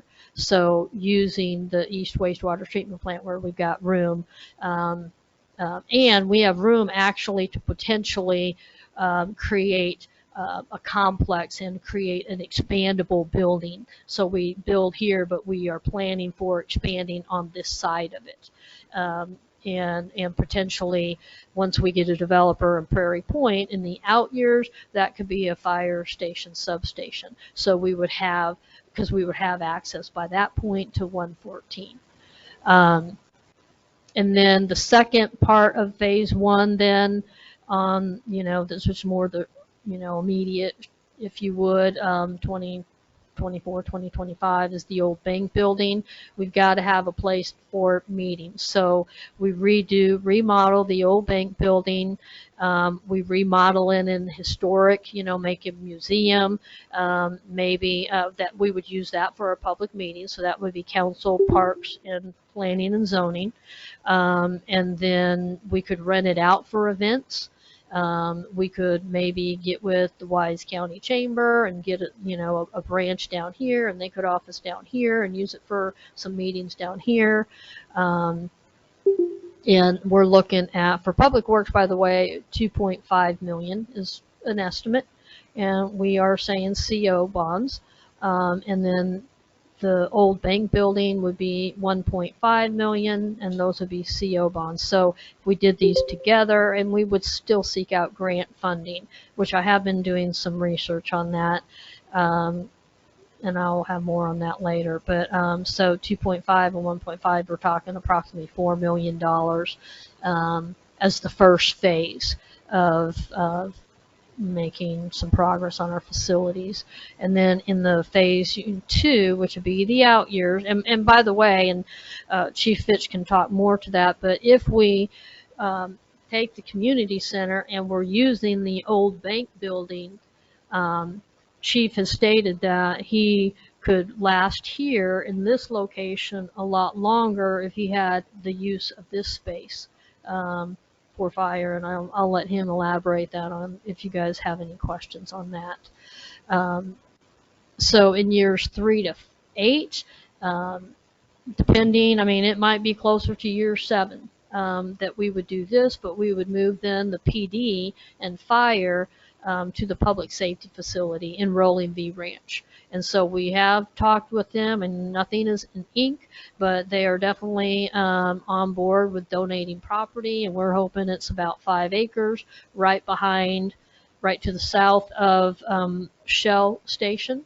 And basically what we're asking for is basically a complex where we would have access to both 287 and 3433 with a spine road, and they would probably put commercial on the hard corners of 287 Service Road and 3433, and then we would be in the middle, and there'd be a road that we could get either place.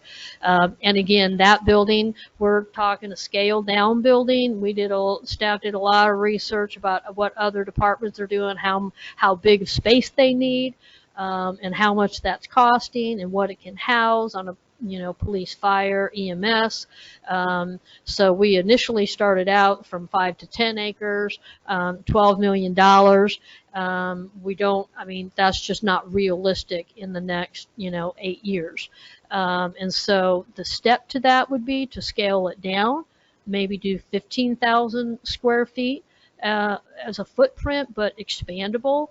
And then do a metal building, but maybe it's got rock, stone on the facade of it to, make it look nicer. There's ways to try to scale it down a little bit. And so we're thinking that would be 5 to 6 million. And as Chief alluded to, we did have a brief conversation with the county, and they're not interested right now. But potentially, because they've partnered with New Fairview, but potentially at some point, 5-10 years down the road, when this population is here, especially in not only in Rolling V, but out 114 and up there. When I say up there, north, they might be more interested to partner with us. So it might be another conversation to have EMS there as well. But we're still looking at 5 to 6 million. And that's with Rolling V donating the land, donating a dollar amount. Maybe it's, $1 million. If we can get more out of them, that would be great. Proceeds from the sale of the old school and the PD. And then the balance would be paid with CO, certificates of obligation. And I've kind of dumped a lot on you at this point. Can you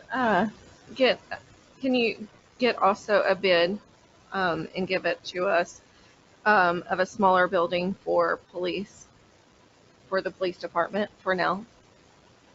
Well, Chief, do you want to come and talk to them about, because again, that goes back to, I think staff by and large would rather stay in the footprint that they're at until they actually move over to Rolling V. Well, I didn't know with the $30,000 you're asking for now, I didn't know if you could just, since this is only $102,000, I didn't know if a smaller building. The 30,000 he was talking about were more cosmetic. Some of that 250,000 that we're talking about for the health and critical safety issues, that metal building is actually public works. Right, but I was saying if this is only $102,000 for that's just for the building, not the finish. Right. But if I didn't know for a smaller building what it would cost, just a small building. So that's why I said if you could just get a bid for just a small metal building and bring it back. Okay, but and that's fine. We can do that, but I guess what I'm hearing you say, who's going to use that small building? maybe the police department, just before that we spend just for cosmetics, that what, So where would this building go? maybe if we can temporarily move you somewhere, I don't know, if we can temporarily move you, if we can go back virtually, move you over here to this building, everybody move back to virtually city council meetings or something.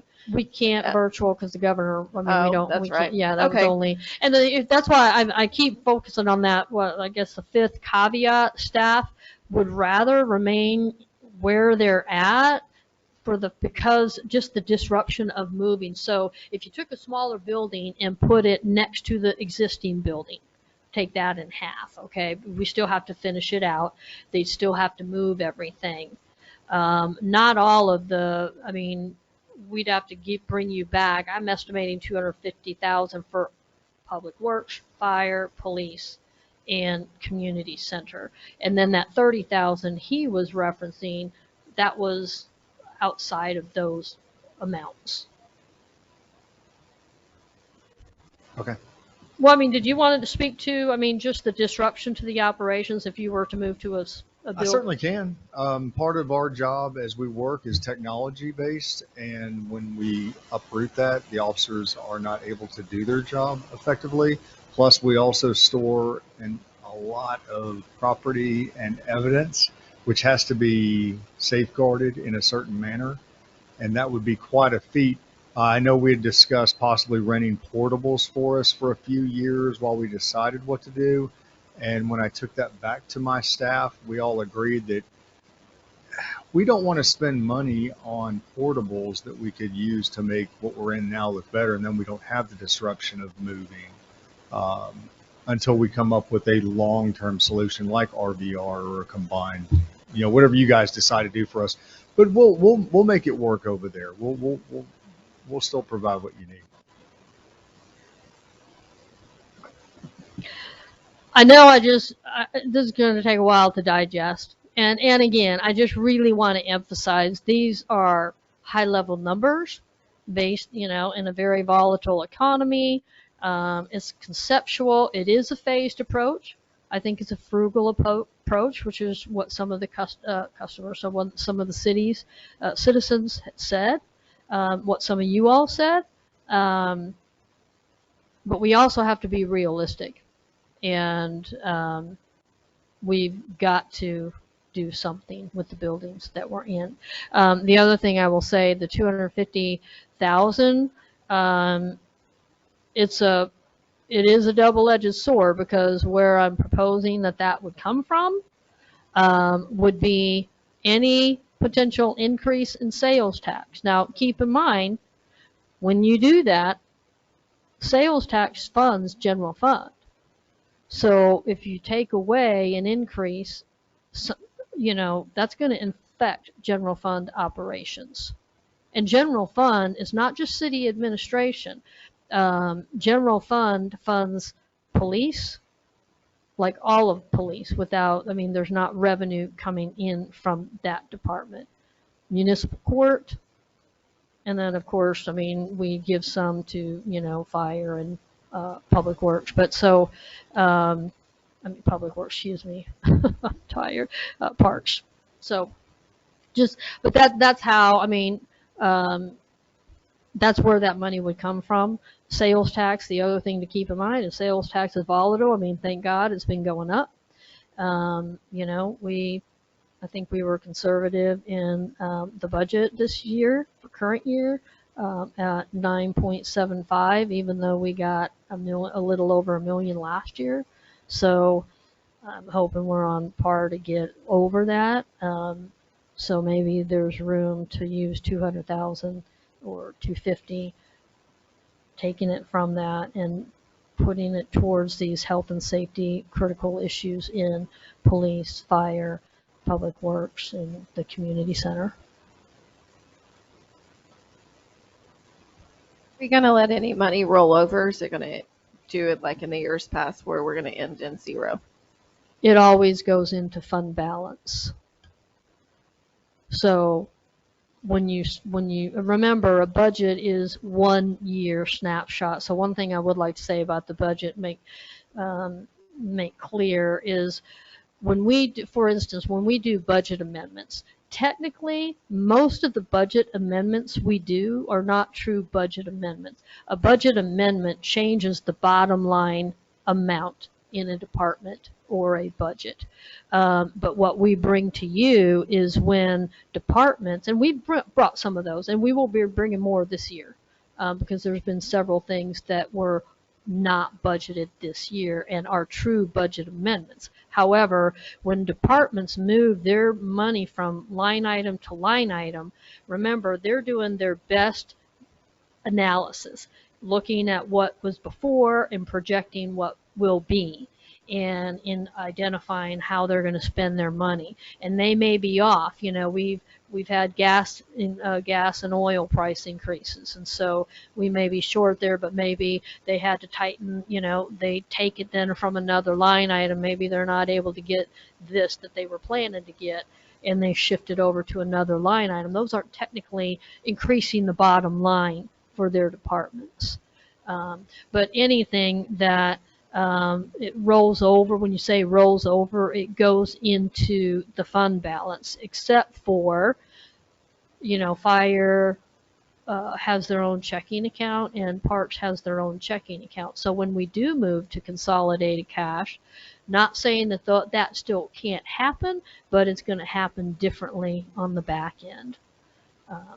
But if there's extra money, like last year, we funded water, wastewater to the tune of $200,000. So some of the increase that we got in sales tax actually funded water, wastewater, if you want to look at it that way.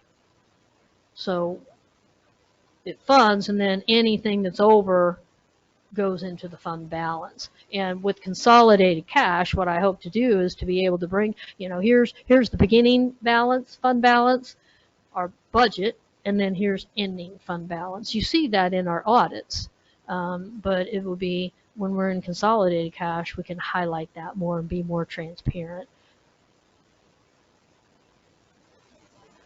That sounds good, as long as we're not ending ending the year in zero, so, and everything.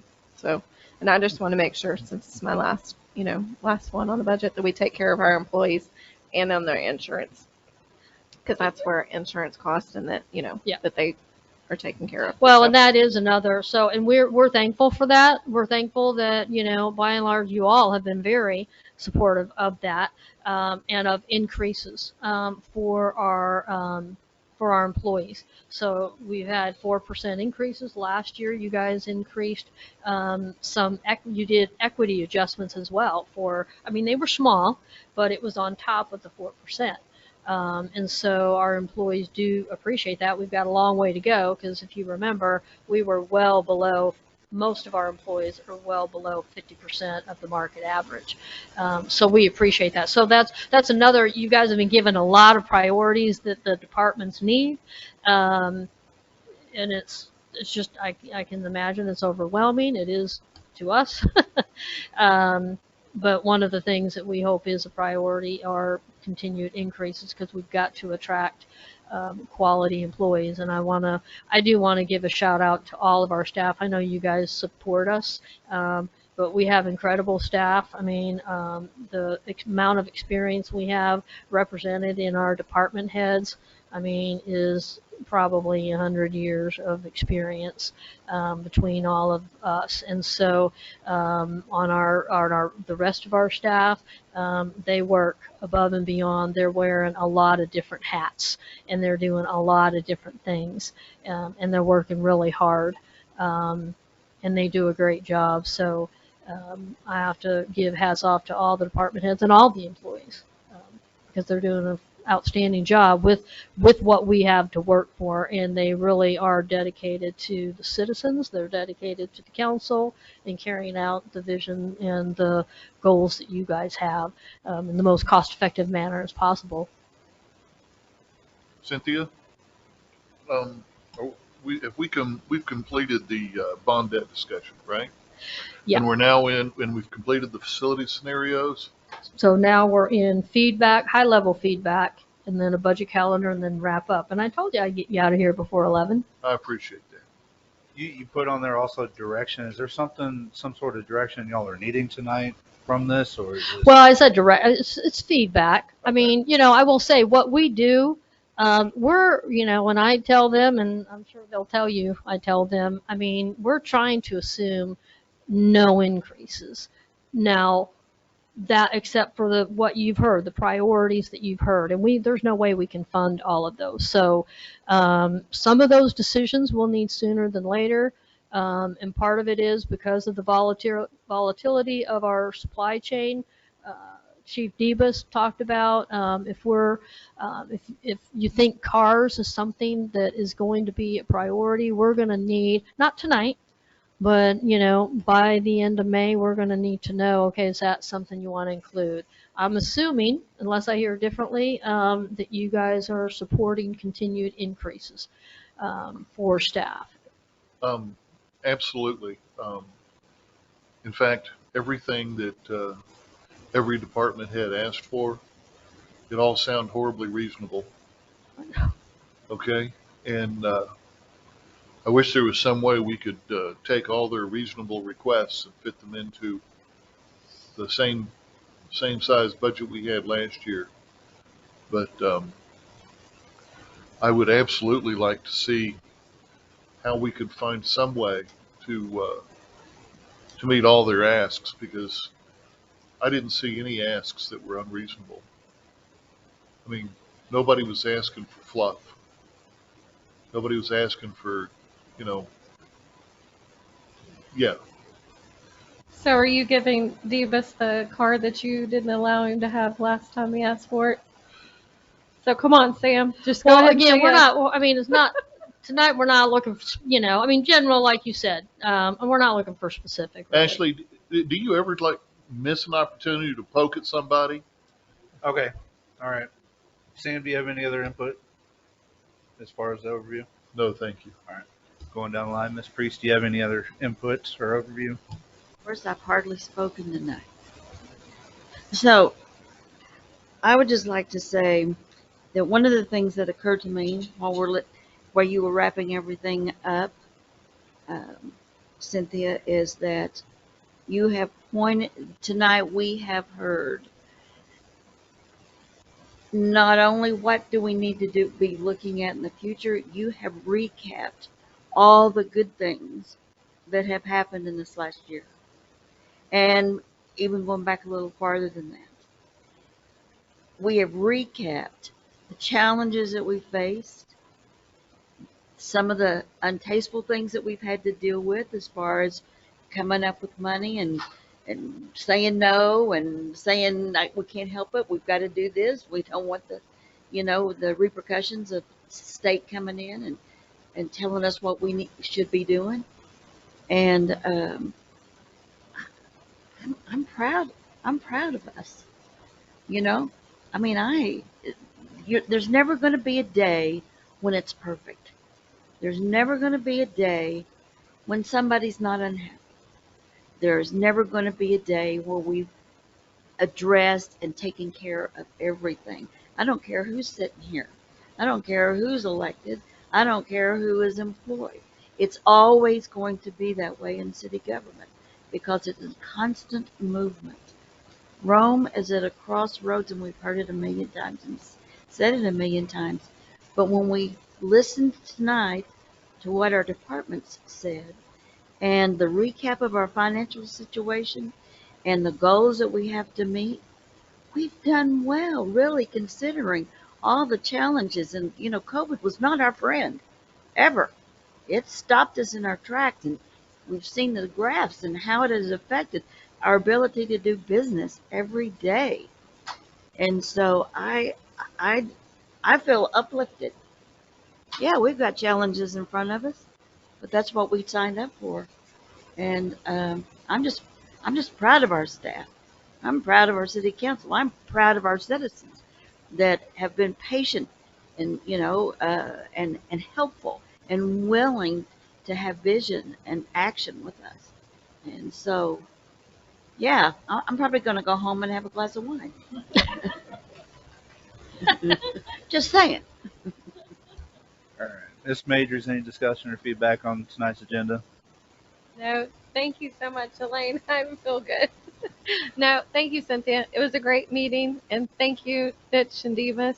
I wish you all the best, and hopefully your budget, everything you asked for, you get. Maybe some, maybe not, but and Sean, I didn't forget about you.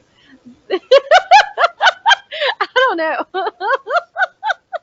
Yes, there is a few, but no, I wish y'all all the best. So, but thank you so much, and best of luck to y'all. Ms. Ty, do you have anything?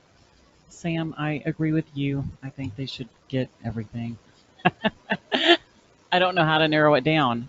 It's going to be difficult for you. All right, Cynthia, can you tell us what our budget calendar looks like over the next few months?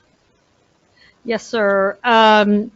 If you look, again, this is the start of the conversation. We're going to be talking about this for the next several months. And so I think some dates to look at on the budget calendar, we should be getting preliminary taxable values from the appraisal district April 30th.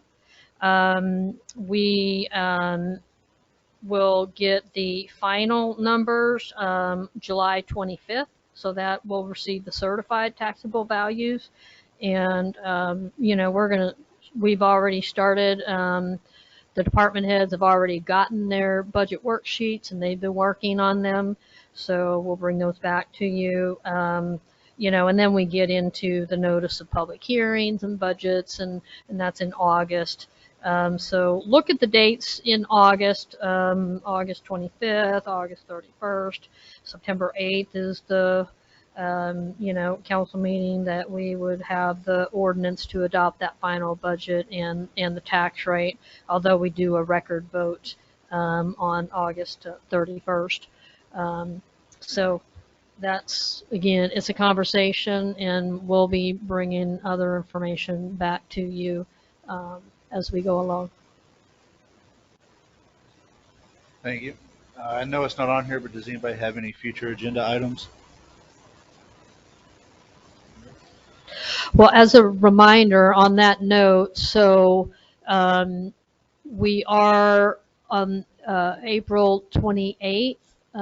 That meeting, we only had one item on there, and so that will be pushed off to the next meeting, so that will be canceled this Thursday night. And then we are going to combine, we're doing the canvassing of the vote. Of course, election day is May 7th, I believe. Yes. And we're doing the canvassing of the vote on May 18th. So we're going to take that first meeting in May on the 12th and cancel that meeting and combine it on the 18th. So on the 18th, we'll canvass the vote, swear in the council members, and then have the meeting on. So our next meeting will be on the 18th. May 18th. Perfect. May 18th, 7 o'clock. So, all right. Thank you, Cynthia, department heads, everybody. Yeah. So thank you, everybody, for bringing everything here tonight. I know it's a lot to download. Like Cynthia said, everything's going to be online, so you can go back and look at it. Do I have a motion to adjourn? Okay. Second. Second. Michelle, all in favor? Aye. Motion to adjourn approved.